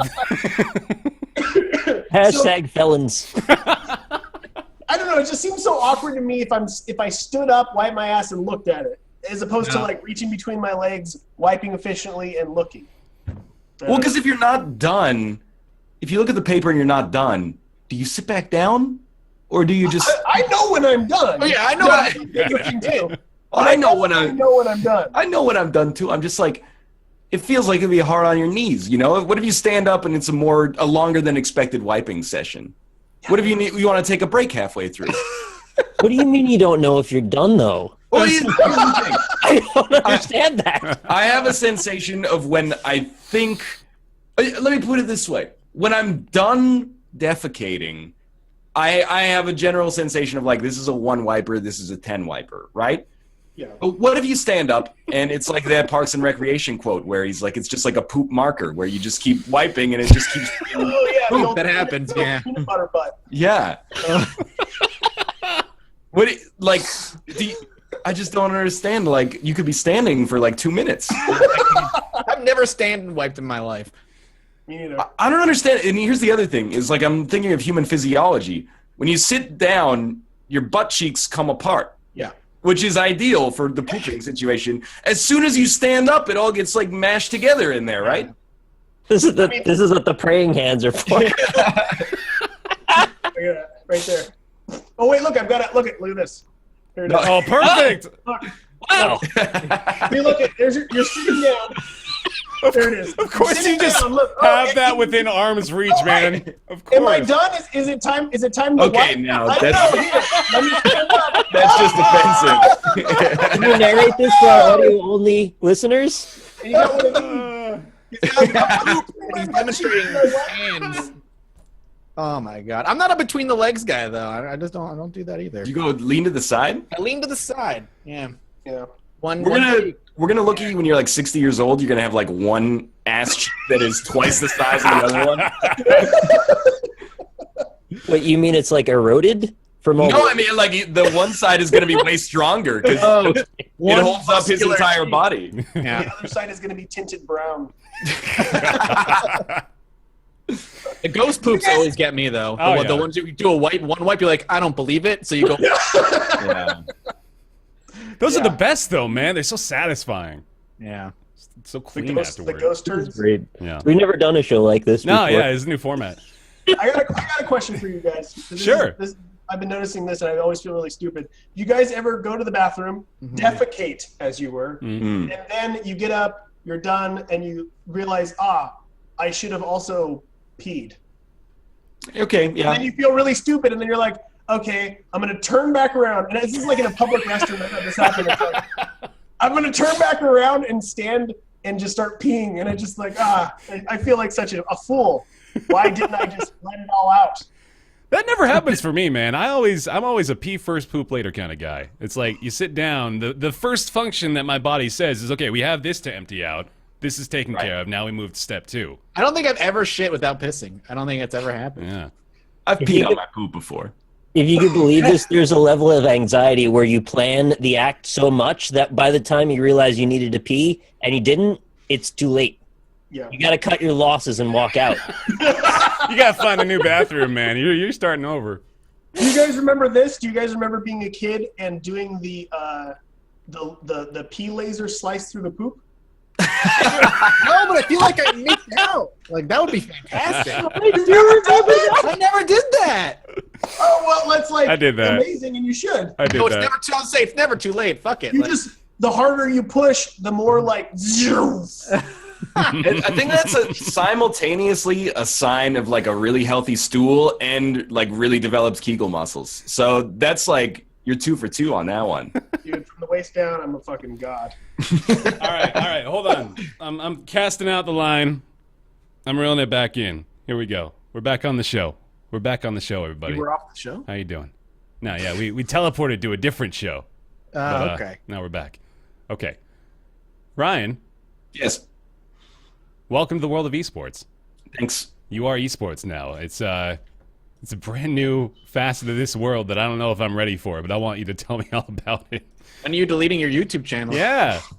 That's the next step, right?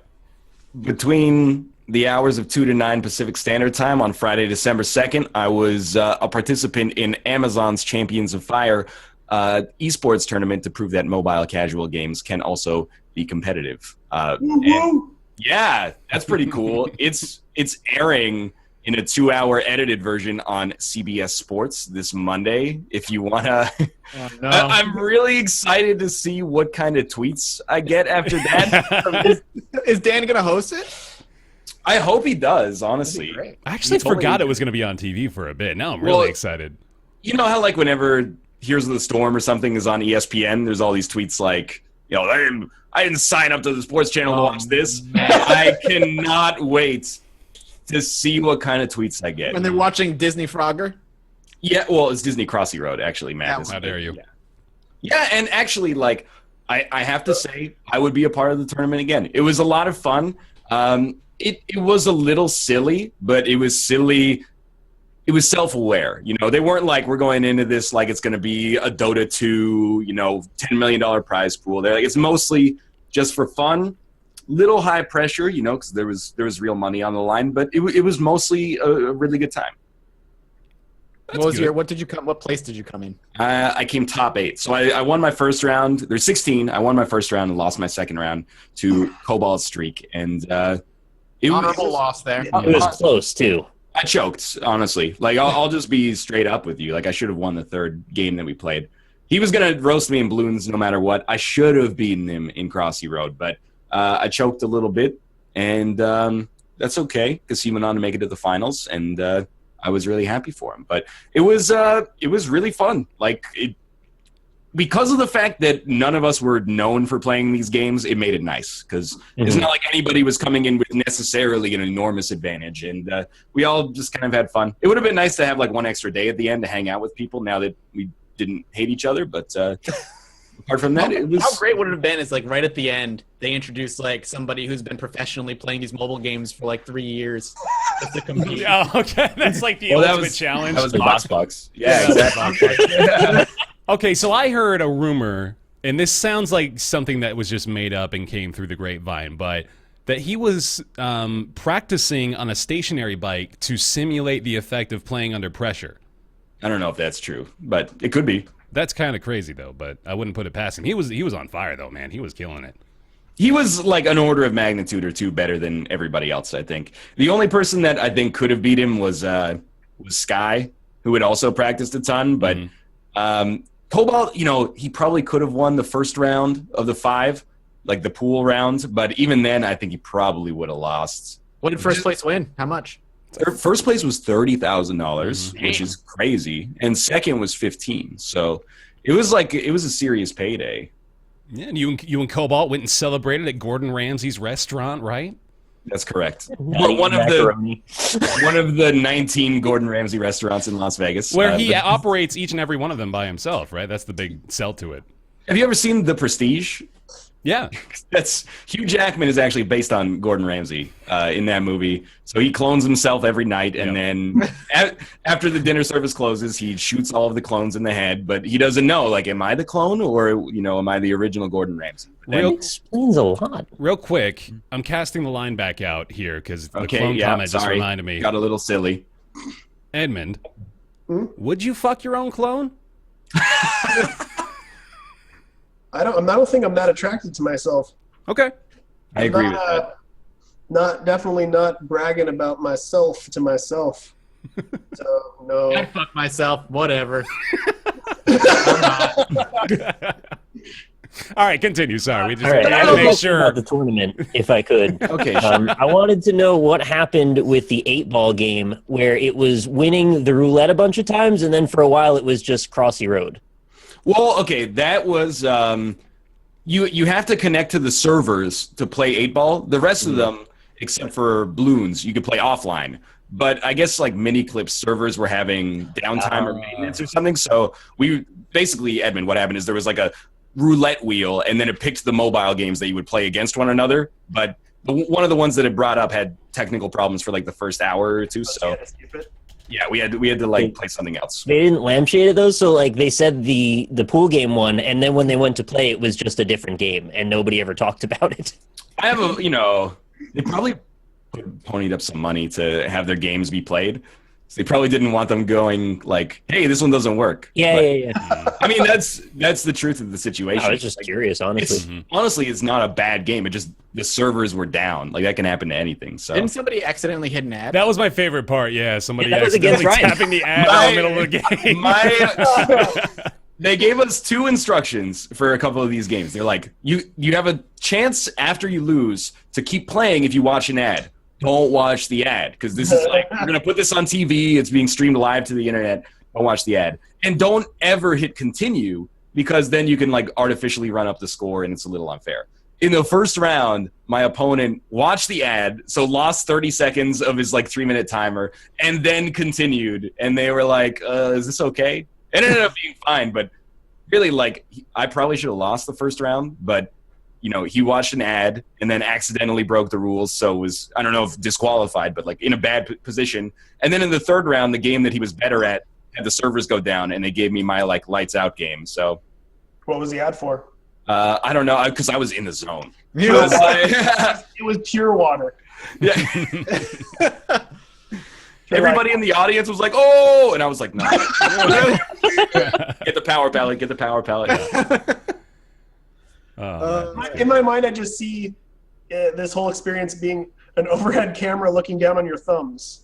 It sort of was. You're There was not like, wrong. there was I'm not also- wrong! This was like a 6 or 7 figure level production for real. Yeah, there were yeah, like yeah. stage managers, like multiple cameras set up. That's so cool. That's so Casters. surreal and bizarre and cool. Have you ever seen like Christopher Guest movies like Best in Show or Yeah, of course. it was very, very similar to that from my perspective, where it's like this super niche like thing that you would make fun of from the outside, but then taken like super seriously on the production side, which was honestly it was fun to be a part of. Dude, if Eugene Levy was just in that tournament, they could have just built it as one of their movies. Pretty much, honestly. Were there some superstars there? Well, I mean, in terms of, at the VIP after party, Tony Hawk was there. They're only doing 900? Chuck the Iceman Liddell, the UFC middleweight champion. Also, he was probably in a movie of some sort. I don't know. This seems like the kind of guy. But I didn't stay at that for very long. Awesome. That's hilarious. So that's going to air, which is pretty cool. So Yeah. I'm excited to watch that because it's silly. I'm aware, like if I get tweets that are like, "Hey, this is stupid," pretty much got me. But like, and I had a good time. Production was great. I hope the final product turns out awesome. And the other thing is like, I don't really feel ashamed of it because we got our trip paid for. And we weren't really shilling for the games, although I think Pac-Man 256 is actually like quite good, and I like Disney Crossy Road as well. And I would probably like Balloons if I wasn't super garbage at it. And beyond that, we had a chance to compete for some real money, so it was cool. And I would do it again for sure if they offered me. Hell yeah. Awesome. Plus, I got to keep the Amazon Fire tablet. Ooh, they gave you a tablet? That's dope. Yeah, they gave everyone in the audience a tablet as well. Wow. Okay. Well, you don't feel too special now, huh? No, but mine was stolen, so. Uh-oh. Sorry, Jennifer. That's now Kate's iPad. Or Kate's Amazon Fire tablet. That's there you go. Whoops. You just lost your invite to year 2, man, right there. My mistake. All right, Nick, Yo. dive in, baby. Let's talk about the Resident Evil 7 demo. All right. You guys remember like 6 months ago, I was talking about the Resident Evil 7 demo, basically just a little introduction to some of the gameplay mechanics from the new first-person iteration of Resident Evil. And in the space of this time, from the summer to now, they've released 2 additional updates. I did talk about the last one when it happened, but this is the final update. The game's due out at the end of January, and we're in December right now, so it's a month away, roughly. They have finished the demo. It is now completed. Now, there was a lot of speculation about if this demo was actually an undercover ARG. As it turned out, no, just wasn't. We all thought it was, and we spent like hundreds of hours collectively trying to figure out secrets of why the lamp was blinking and how that corresponded to coordinates in Arizona and like Oh, God, man. kind of newspapers, and none of that was anything, but no biggie. Anyway, what they did was they released the finished version, which now has an additional wing to the house, and that wing includes a gross bathroom filled with it's got a bloody tub with a bike in it. It's got a hallway that goes down to the end where there's then a basement. And as you might expect, in basements and horror games, bad things happen. And we're introduced to our very first combat instance with an enemy called the Molder. So this is big news because prior to this, there'd been no actual combat. It had just been walk around, look at stuff, pick up items, watch the VHS tape, talk about not doing ADR, and then end the game, with no conclusive ending. Now, though, there's actually 3 different endings you can get to the thing. In the demo. Man. Proper endings. Yeah.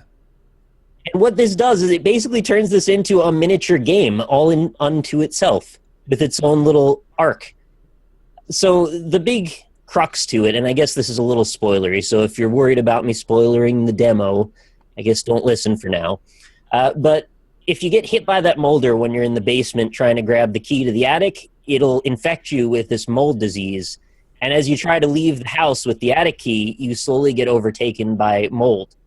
And you try to climb up the ladder to leave, and you rot to death as you're going up the ladder. And then Family Man comes up and stomps you.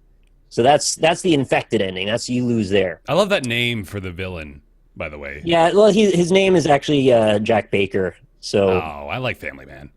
Family Man's cool, though. Yeah, it makes me think of Guile, and that's always fun. So then step 2 is you do the same thing, go to the basement, get the key, only this time you don't get hit by the molder at all, so you don't get infected. This allows you another option, though, to go on to the true ending. See, normally you would just go up to the attic and leave, and then you escape, and they say you're crazy because you took LSD at one point in your life, and all the shit you tried to say to the police that happened didn't happen, you're discredited, and basically the whole demo is rendered meaningless story-wise. But there's a third thing you can do, and that's what the dummy finger was all about. So we finally have the conclusive answer. Oh, boy. And you're never going to believe it. Actually is really exciting what they did with it. I believe it, yeah. There's an end table in that hallway, that new hallway, and you open it up and there's a blank journal, like a little notebook that opens. And what they did is as you look at certain points in the environment or you click on certain objects, you'll hear a little ghost girl laugh. And that's tied into this whole little miniature sub-story that happens. And when you hear the ghost girl laugh, it'll put in a sentence into your empty notebook. And that's a hint as to where you're supposed to point the dummy finger. Ooh. Now you got to go point the finger at the thing and then find the next laughing point, which then puts another sentence in the book. And you do that 5 times, and it lets you into one more secret, ultra-secret room with a special item that I won't spoil that actually gets carried over to the final game. Oh, so there is an actual ultimate revelation and a gestalt moment to the end of the Resident Evil 7 demo. Now, granted, the final true ending does not change the actual ending, but you do get the item that you didn't get prior. That's cool. So it was very exciting. I spent about 7 hours uncovering it all. I needed some hints because honestly, it was really obscure, some of the stuff they wanted you to do. Really obscure. Like they had you at one point turning backward at a certain place to look at it. And you had to use the quick turn, you hold circle and hit down, and it caused you to just spin 180. Mm-hmm. And if you don't do that, you just don't get that hint. Interesting. So you're not going to find this stuff easily unless you look on Reddit or watch a video or something. And I encourage you, take some time and try and figure it out if you can, because it's real cool. This is probably my favorite demo that I've ever been involved in. That I've never spent 30 hours in a goddamn demo before. And I actually walked away from it going, wow, that was actually really cool. And it was like its own little game. So whoever made that demo, whatever component of Capcom, I would love to see you make an Escape the Room full game out of that concept themed with Resident Evil, because they did a really great job with it. Yeah. That is extremely encouraging, given how much I know you've invested into this to have that kind of proper payout. Yeah. It's really encouraging. Yeah, I was expecting to be really frustrated or something. Granted, some of the puzzles were kind of frustrating, but ultimately it felt rewarding. Mm-hmm. So, and it's free. Yeah.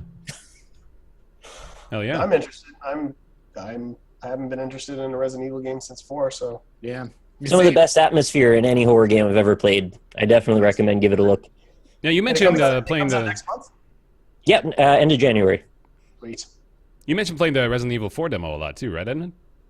Oh yeah, I played the fuck out of that. I borrowed the GameStop demo when we would get off work, and yeah, that demo had one of the best scenes in the game, which was the semi-randomly generated mob scene where you go into the town and you get to meet the baghead chainsaw guy and all the other zombie type people, and you get to just run around and survive for a certain amount of time, which I thought was by far the best part of the game.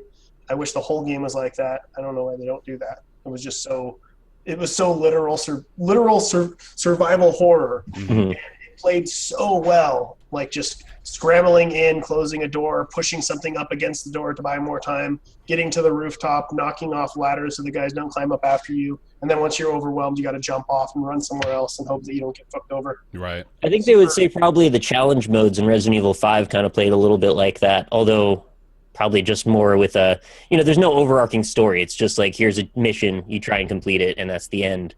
But the gameplay, I think, was sort of reminiscent. I definitely dug that. But what you're describing sounds super interesting. I'm down with pure, theme setup, eeriness, and all that sort of stuff. So It's got a very Texas Chainsaw Massacre vibe, and they actually do it in a way that doesn't feel just straight up derivative. So I really... It's Resident Evil finally going back to confining to like one location, like a really creepy house and in the middle of nowhere. And it's not like Resident Evil 5 or 6 where you're jumping from location to location. It became like an action movie, which I freaking hated. But yeah, I'm excited for 7 as well. Should mention the demo is also coming to Steam in a couple weeks too, so you can try it out soon. Is the game coming to PC too? What were you playing your demo on? Yes, I was playing it on PS4. It was an exclusive for PS Plus members. It hit Xbox One today. Oh, okay. So it's nearly completely rolled out then. Do they allude to the full game being like the demo, or? It's been a subject of debate, honestly. There were some Capcom community reps that were saying it absolutely wasn't, and then it kind of came out that maybe it was. There's some story elements that tie together with the demo, but I don't believe it's necessarily beyond just gameplay core mechanics, and then those like thematic ties. Well, I wonder if they'll include the demo in the game. Sorry? I wonder if they'll include the demo in the game. Oh, I don't think so, no. I think this is kind of its own little sub-story. I think it's its own sub-story, but they've already shown 8 minutes of the gameplay. It is for all first person. It is going to be in like a house. And Welcome to the Family Man is like, I guess, hunting you almost through the entire game. Like he's always like following you and you can hear him walking around. Right. And he's like, he'll bust through walls, try and get you. But the theme is a bit more action-y in the proper game, as far as I understand, where the demo is very much like a seventh guest, like walk around and explore puzzle kind of thing. Okay. Hell yeah. Cool. All right. Yeah, Resident Evil 7 coming around next month. It's exciting. Let's talk about The Last Guardian. Let's do it. All right. I want to know why you're disappointed, Bear. Yes, so... What were you expecting and what did you get? I have been thinking about how I feel about this game since I finished it last night. And I want to start by talking about what I like about it. Because there is quite a bit... How long did it take for you to finish? Took 11 and a half hours, maybe like 12 hours. Well, that's some meat for a game like that. It was a lot longer than I thought it was going to be, but unfortunately I don't think that's a good thing. And I'll talk about why I feel that way. So, first of all, the positives. I think it's honestly one of the most beautifully made games I've ever seen. It is gorgeous. Graphically, cinematically speaking, it's amazing. It's incredible. The character, the scenery, Trico himself, the animation quality is unreal. It's so good. Trico, like every feather on him is its own entity, you know? Like they put so much time and effort into making him so captivating and lifelike, and he looks incredible. This is probably why the game runs like ass. Yes, I'm Are you sure. doing no spoilers for this? I think so. Yeah. I'm still playing it. So Okay. don't. Yeah. We'll go same. spoiler free. Yeah. Spoiler free. But yeah, no, that I'm pretty damn sure that's a big factor in what makes the frame rate chug along. But I'm trying to keep on the positive, so we're gonna stay with the the good stuff right now. I love Trico. I fell in love with him, man. Like he was great. He behaves so much like a real creature, which is good and bad in some instances. But as far as the theme and him just as a character, he was great. I loved him. He was so much fun and really he reminded me of my dog so much, which was so cool for me. But yeah, that is in a nutshell the things that I enjoyed the most about it. So Oh, you're done. there's others, but there's just some things that I just have to say that I gotta get off my chest about it, because this is a weird one for me, man. This has got to be like the most personal, I guess, game that we've talked about on the show, probably, because Shadow was so huge. It was so impactful for me when I was younger, and I still consider it like one of my favorite games I've ever played. So I really had my heart set on this. So here is what I did not like about The Last Guardian. I really think it should have been half the length it was. Because I think about 6 or 7 hours in, I was getting to the point where the controls and the way that Trico works with the character were becoming a lot less endearing and understandable and a lot more frustrating and encumbersome. It got to the point where, mostly because there's not a lot of variety in what you're actually doing, there's a little bit of variety in moving through the environments, and as the story progresses, you begin to learn a few more things along the way. But as far as the actual gameplay, what you do as a character, there's not a ton of variation there. It's mostly letting Trico figure it out, which is it's interesting. Did you ever play Ico? Yeah, I didn't finish it, but I did play Ico, and the thing is, this is a lot more like Ico or Eco. I don't know how people say it. It is way more Ico than it's almost not at all Shadow of the Colossus. Yeah, I'd agree with that. What I expected. Mm-hmm. I'm with you so far. I agree that Trico, for better or for worse, acts like an animal in that sometimes he'll listen to your commands, and you can't tell if he's not listening to your commands because he's programmed to act semi-independently or he's just bad AI. Yeah. And you can't figure it out. And a lot of times, like, oh, that's cute. He's kind of doing his own thing, even though I'm like shouting for him and he's like playing with something. Yeah. You're like, all right, that's cool, but I actually can't progress unless you come over here and let me climb on top of you. Yeah. I'm still loving it right now, and maybe like 6 hours in, I'll feel a lot like you. But a lot of my hatred of the game comes purely from mechanics standpoint.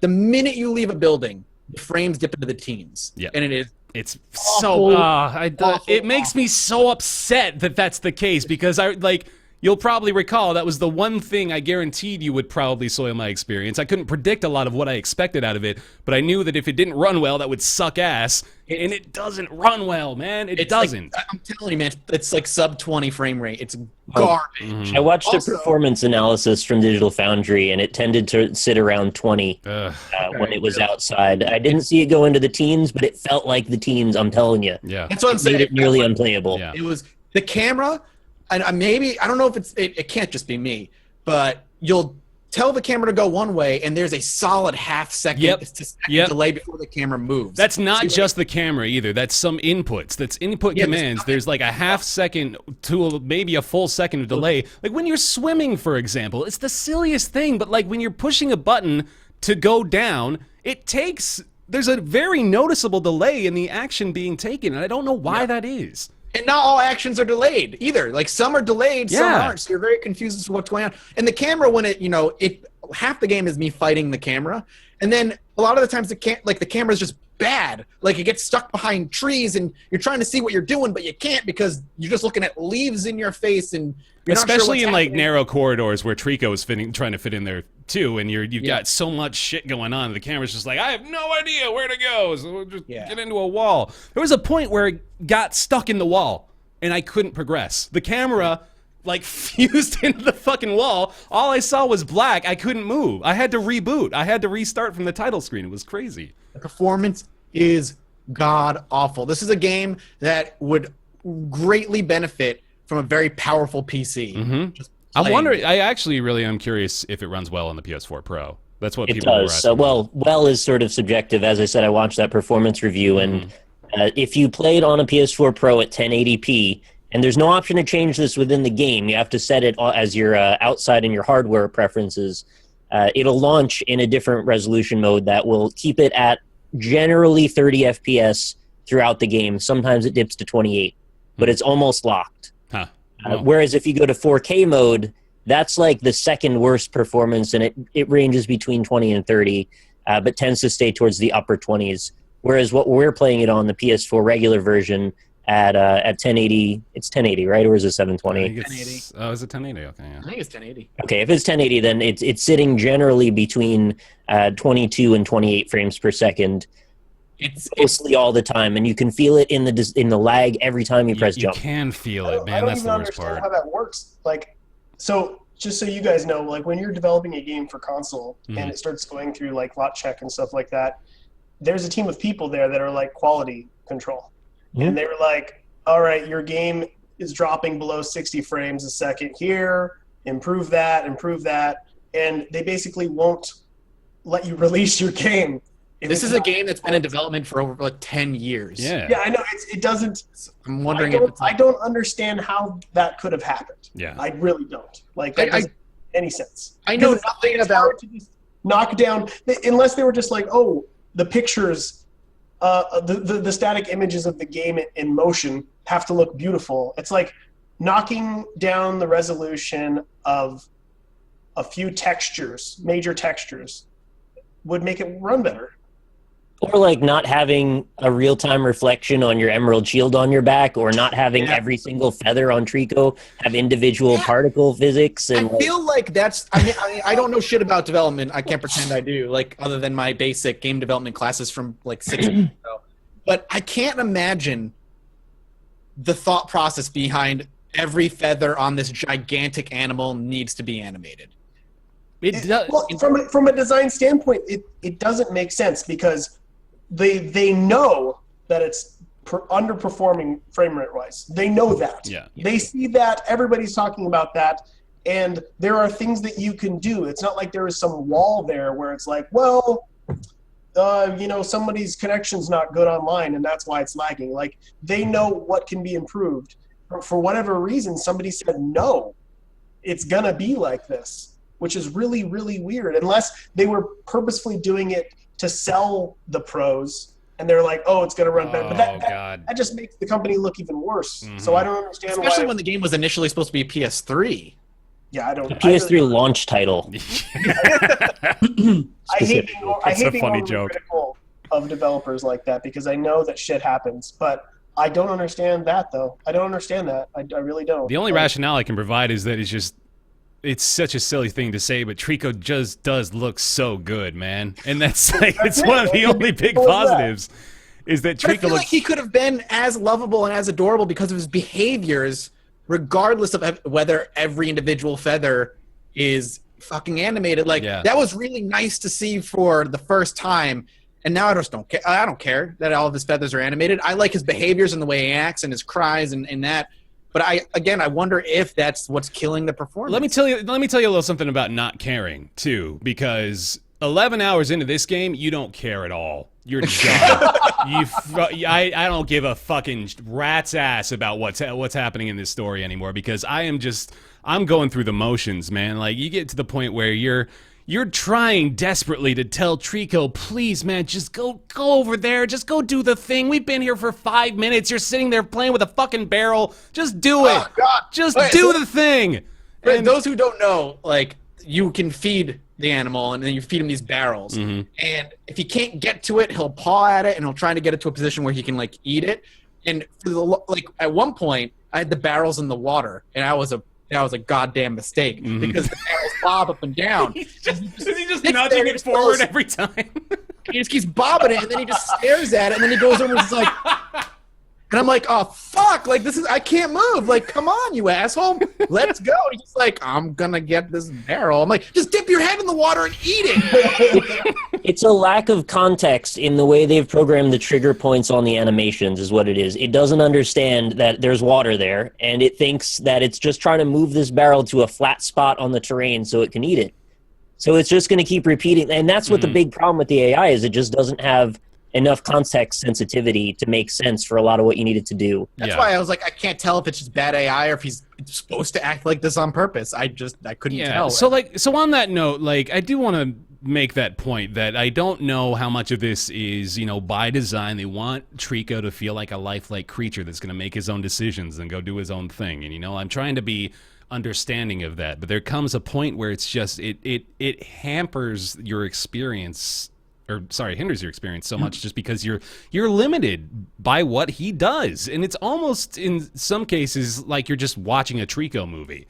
Like you're not really an active participant. It's just you kind of let this shit happen and you go along for the ride. You can, make the argument that that's how an animal would actually behave, but doesn't make it a fun game, though. Yeah. Video game mechanics are like abstractions of their real life most of the time. So I always find that argument like really annoying. Like you're gonna be like, wow, it's really annoying watching this animal with a brain the size of a freaking walnut trying to solve this puzzle, right? I would much rather just be engaged as opposed to amazed at their ability to emulate animal AI. And it's unfortunate too because I really don't feel like they ever do a very good job of explaining how you're supposed to use Trico. And I guess that's sort of kind of up in the air of whether or not they really wanted to give you the freedom there too to kind of explore and figure it out for yourself.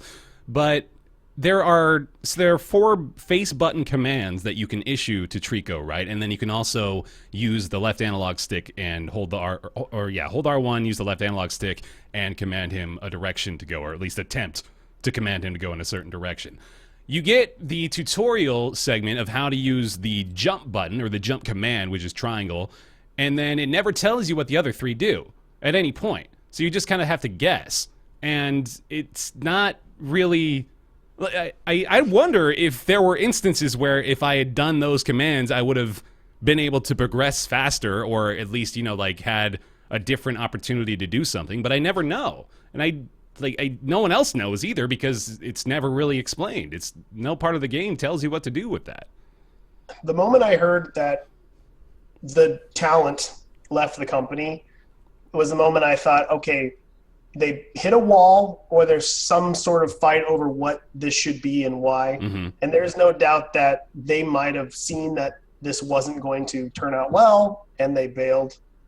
There's a story there. Mm-hmm. That isn't being told, that probably can't legally be told. That probably revolves around them being like, okay, this isn't going the direction that we thought it would go.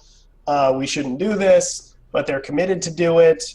Everything's already been paid for. They got to finish it. And, another team finished it and did what they could with what they had. Yeah. It's amazing that the gap in which people see this game. There's like 2 groups. This is a masterpiece and this is borderline unplayable. And those are the 2 groups of people. And I can see how this could have been a masterpiece, and I would like to finish it, but I'm currently in the camp of this is hard to even get the most basic things done.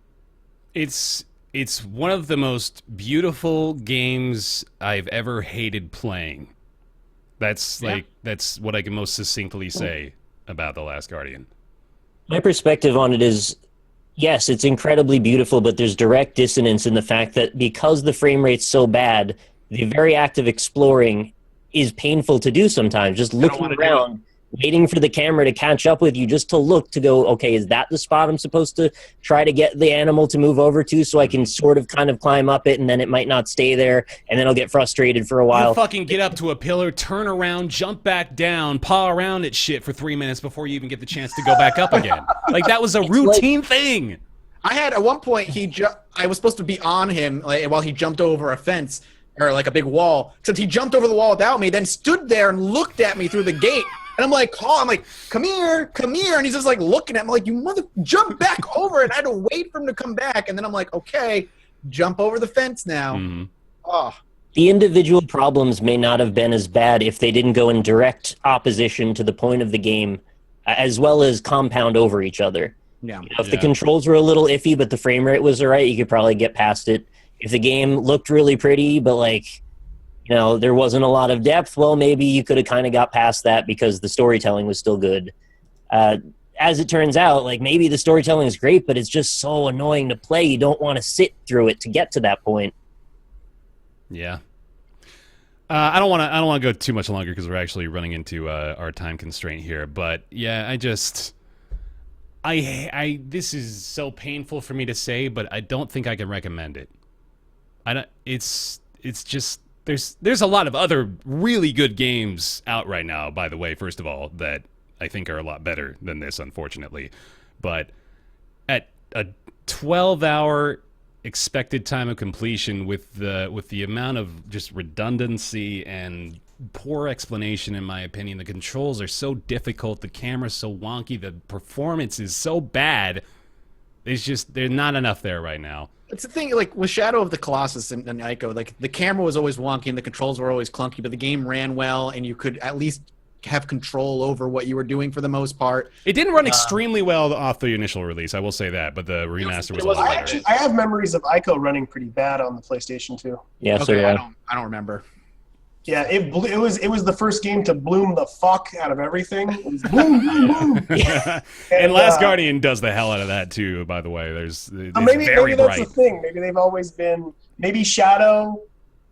I mean, the design of Shadow is so extremely good that people overlook a lot of the shortcomings of what the company's done. I don't remember. I remember loving Shadow of the Colossus when it came out. I'm sure it didn't run well, but I don't remember it running poorly. But it might be because, like you said, it was so good in spite of itself. Yes. I played it again recently, and I found it very frustrating for the same reasons Last Guardian is frustrating. The controls were really off to me. I've even had minor frustrations with the controls with Shadow, but nothing like this. It's totally Do they different. ever stop tutorializing the controls, or is that it always pops up, even like right at the the end. entirety of the game? You're always getting the tooltips. I was 2 hours in, I'm like, surely they're going to stop telling me what the jump button is soon. I don't know if you can turn it off either. I'm pretty sure it's just You default can't. There's on. no options. There's like no brightness. options at all. You're right. Yeah. Oh, You got brightness and subtitles, like Holy basically shit, it. dude. So And it's a huge weird pop-up that takes up like the whole right side of the screen too. So Yeah. what? Hey man, Isaac gives you a tutorial every time you start a run too. It's really intrusive. Very intrusive. Yes. okay. Yeah. No one wanted to love this more than me before anybody even jumps down my fucking throat. Okay, I swear to God, I tried so hard. Every part of me wanted to love this, but it was like the 7th hour. It was really just okay. I'm done. I'm done playing this. I don't want to do this anymore. So, yeah, sad. there it is. The Last Guardian. It's $60 on PS4. I don't really recommend it, and that sucks because I got a fucking collector's edition statue back there behind me, which is beautiful, by the way. That thing is awesome, but And it moves at the same frame rate the game does. Oh my goodness. Ice cold. got 'em. Yeah, I would say the best thing you could do in this situation is wait until everyone's got a PS Pro, and then once it's in the bargain bin, maybe grab a copy. Just wait for the PS5 remaster. I was Or gonna that. say, Or that. You know what? If it ran really well, like almost flawlessly, I might actually be able to recommend it at that point. But it's still definitely it's marred with issues still. well, the technology just has not evolved to the point where this game can run properly. It's like a powder situation. We need to wait for the world to catch up so we can experience its true vision. If only there were stronger systems we could attempt to play it on that perhaps would alleviate these concerns for us. If only there was some piece of hardware that was more technologically powerful and moddable and Who would Well, make we don't such a have one, creation? unfortunately. I know, I right? guess we'll We never are- know. we're In the limited to a world distant of future, I consoles. guess. Yeah. in a perfect world, I guess. Well, fun. There we go. That's that's the Last Guardian. I'm gonna knock back the Final Fantasy 15 and Ghost Lords for next week here, and Yeah, that's we'll fine. get into Ask Roundtable. It's everybody's favorite segment of the week. It's Ask Roundtable here.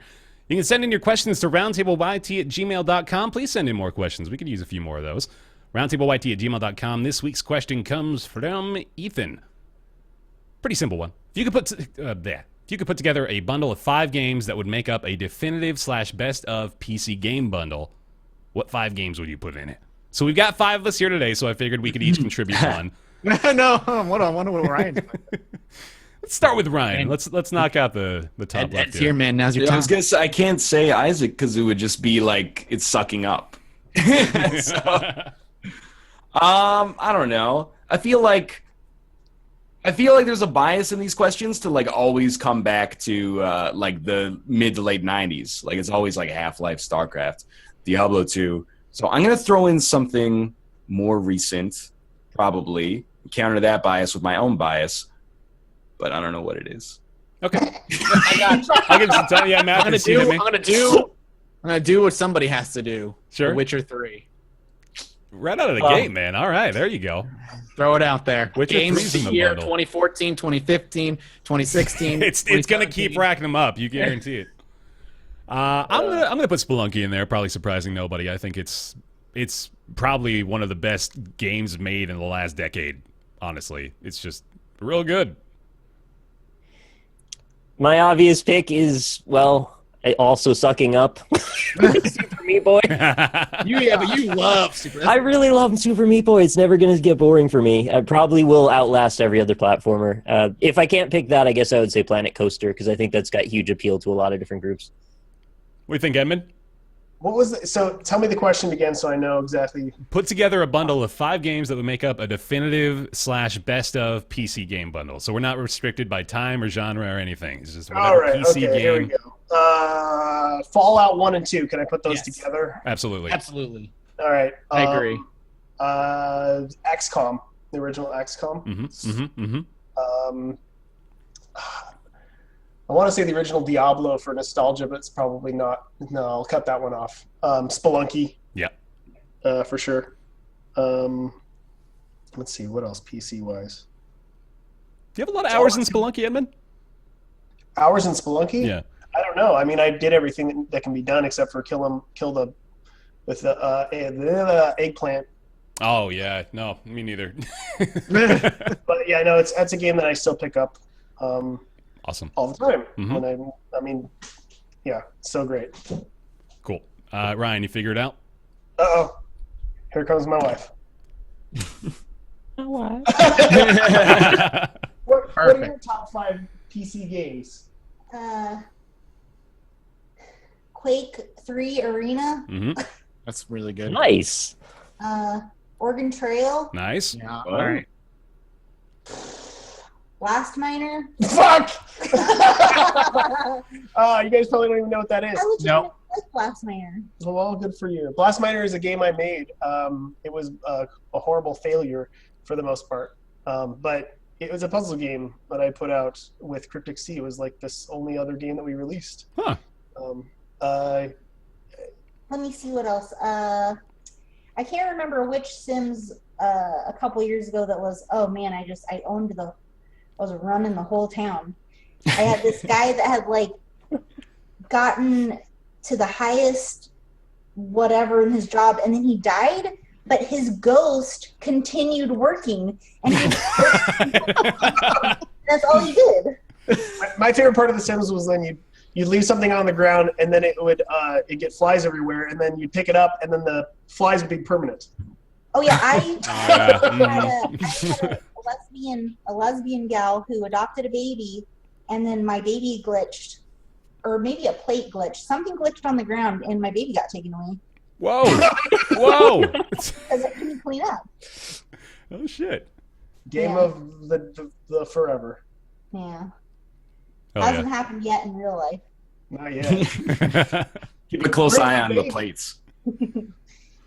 Awesome. Are you? I think Star Wars TIE Fighter and X-Wing all have to be up there for me. One sec, I got to mute. So I Good. can- Right yeah, on. yeah. Ryan, knock it out. I don't know, like Quick, now he's not listening. 2000 or something. All right. Awesome. SimCity 2000 is pretty good. It is, yeah. No, that's a legitimate answer.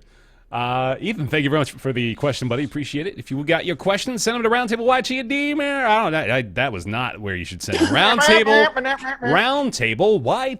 roundtableyt@gmail.com. Time for everybody's favorite segment. After their favorite segment is Nick's Weird Game. Nick's Weird Games. All right, let's do it. Hey, Edmund, so every week we got our Nick's Weird Games segment where we're going to go ask Nick to grab a game from his catalog of a ton of weird games. We typically have Mr. Latorno here, Northern Lion, grace us with a theme song, an impromptu theme song prior to the segment. Do you have any favorite song from maybe the 90s or today that you'd like for him to attempt to perform an improvisational cover of? What's that? Remember that "Steal My Sunshine"? Ryan, you're muted. Oh, you're muted. Muted. You know, that's Len. They're Canadian. Well, go for it. All right. All right, here we go. Be like, by the way, I'm a terrible singer, but I'm good with the words sometimes. Just don't expect good pitch. I'd be like, I was streaming on the show a Friday morning of this week, NICKS Weird Games. He usually brings a PlayStation 2 game from 2003, and it's published just in Japanese. The developer's been defunct for a decade at least. R.I.P. Konami 3. But I guess it's all been fun, and it's time that we begun. So let's have another Nick's Weird Game. That was and then it would just, you know. That was fantastic. phenomenal. so good. Episode 69 worthy. All right. Nick's Weird Games. Close your chats. All right, so yeah, everybody close your chats. We're getting ready for another one here. I have my game ready to go if you guys are ready right now. Ready. All right. With we're Edmund looking here, at- I actually believe in us. I think we got a chance, man. I'm good. We got 3 former GameStop employees, so I think there's a Well- chance. 2 technically, I guess. We're looking at a game on the PS2 today, as has so often been the case. We're looking at a game that was released in 2005, Okay.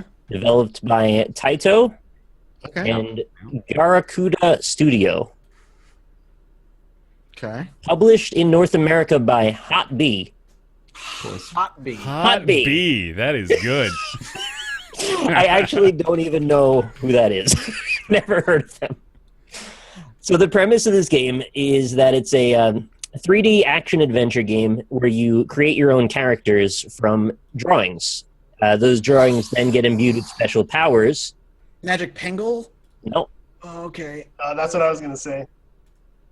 All right, well, let me give you a little more. You can draw body parts and assign them functions, such as leg or head. And the movement and attacks can be customized individually. It's a very ambitious game, actually. It kind of makes me want to go back and play this again. Sounds like Is it. this called Drawn to Life? Nope, but that's a good guess. That was on DS. Yes, it is DS one. It's gotta be. So this game is a more action-oriented platformer, whereas the game you mentioned, Magic Penguin, was more like a rock, paper, scissors type thing, sort of like a Pokemon-style battle system. You play as Prince Pixel of the Canvas Kingdom. I've played this game. I know what game you're Yeah, I talking know this about. game too. I thought that was Magic Penguin. No, there was another one. Well, actually, we did Magic Penguin on another episode. I don't remember doing that.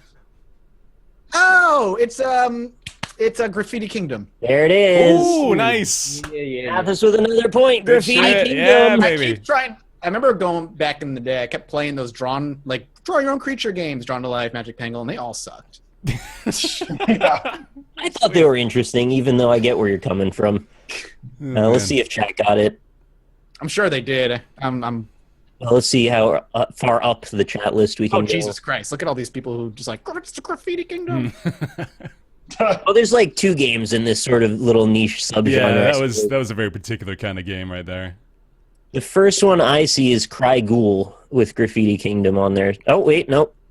Tristan Lion. Tristan Looks Lion. like- Well done. I definitely think out of all of them, probably Drawn to Life was my favorite. Was it Hot B that gave it away? Yeah, it was Happy. Love the Hot- emotes that came out of that. Hot B also can fit into future Nick's Weird Games theme songs because it has a very common syllabic ending. Yes, it does. Nice. Yeah, use that, please. Hell yeah. All right. Ladies That's and it. gentlemen, you made it We through did another episode of Roundtable Live. Thank you very much for joining us. Thank you very much to Edmund McMillen for joining us. You can buy Afterbirth Plus on January 3rd, 2017 on Steam. Isn't that right? Yep.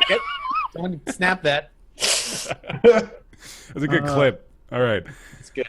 Oh, man. We want to thank all of you for joining us here today. We want to thank Edmund for joining us. We also want to remind you can check out the podcast on iTunes, on SoundCloud. You can follow us on Twitter at RoundtablePC. You can join the show discussion on the subreddit, roundtablepodcast.reddit.com. We also want to send a big fat thank you again to Madrina's Coffee for sponsoring all the December episodes of Roundtable. You can go to madrinascoffee.com/shop and use the code RoundtableCoffee and get 40% off of any purchase online. They're working on the shipping, by the way. There was a lot of questions in chat about that. They are actively working on it, so there you go. Also, you can go to madrinascoffee.com/roundtable and enter the giveaway to win free coffee for a year, courtesy of Madrinas. So thank you very much to them. I also want to thank our patrons over on patreon.com/roundtable, which include but are not limited to Julian Avelsgard, General Crunk, Jonathan Graham, Scrotty119, Trevor Farley, Isaac, Please Don't Bind Me, Oldale, Colby Klein, David Schmitz, Greenlight, Oren Saltzman, Christopher Flagg, Eric Schooley, Brizzlebritt, Positron, Mitscarab, Mediocrities, Justin Sommerfett, and Logan Ray. Thank you all very much for your continued support over there on Patreon. Thank you very much for watching this week's show. We'll be back next week, same time, same place, twitch.tv/Roundtable Podcast, 12 p.m. Pacific. Thank you very much for joining us, and we'll see you next week. Thanks, everybody. See you later. Bye-bye. Bye.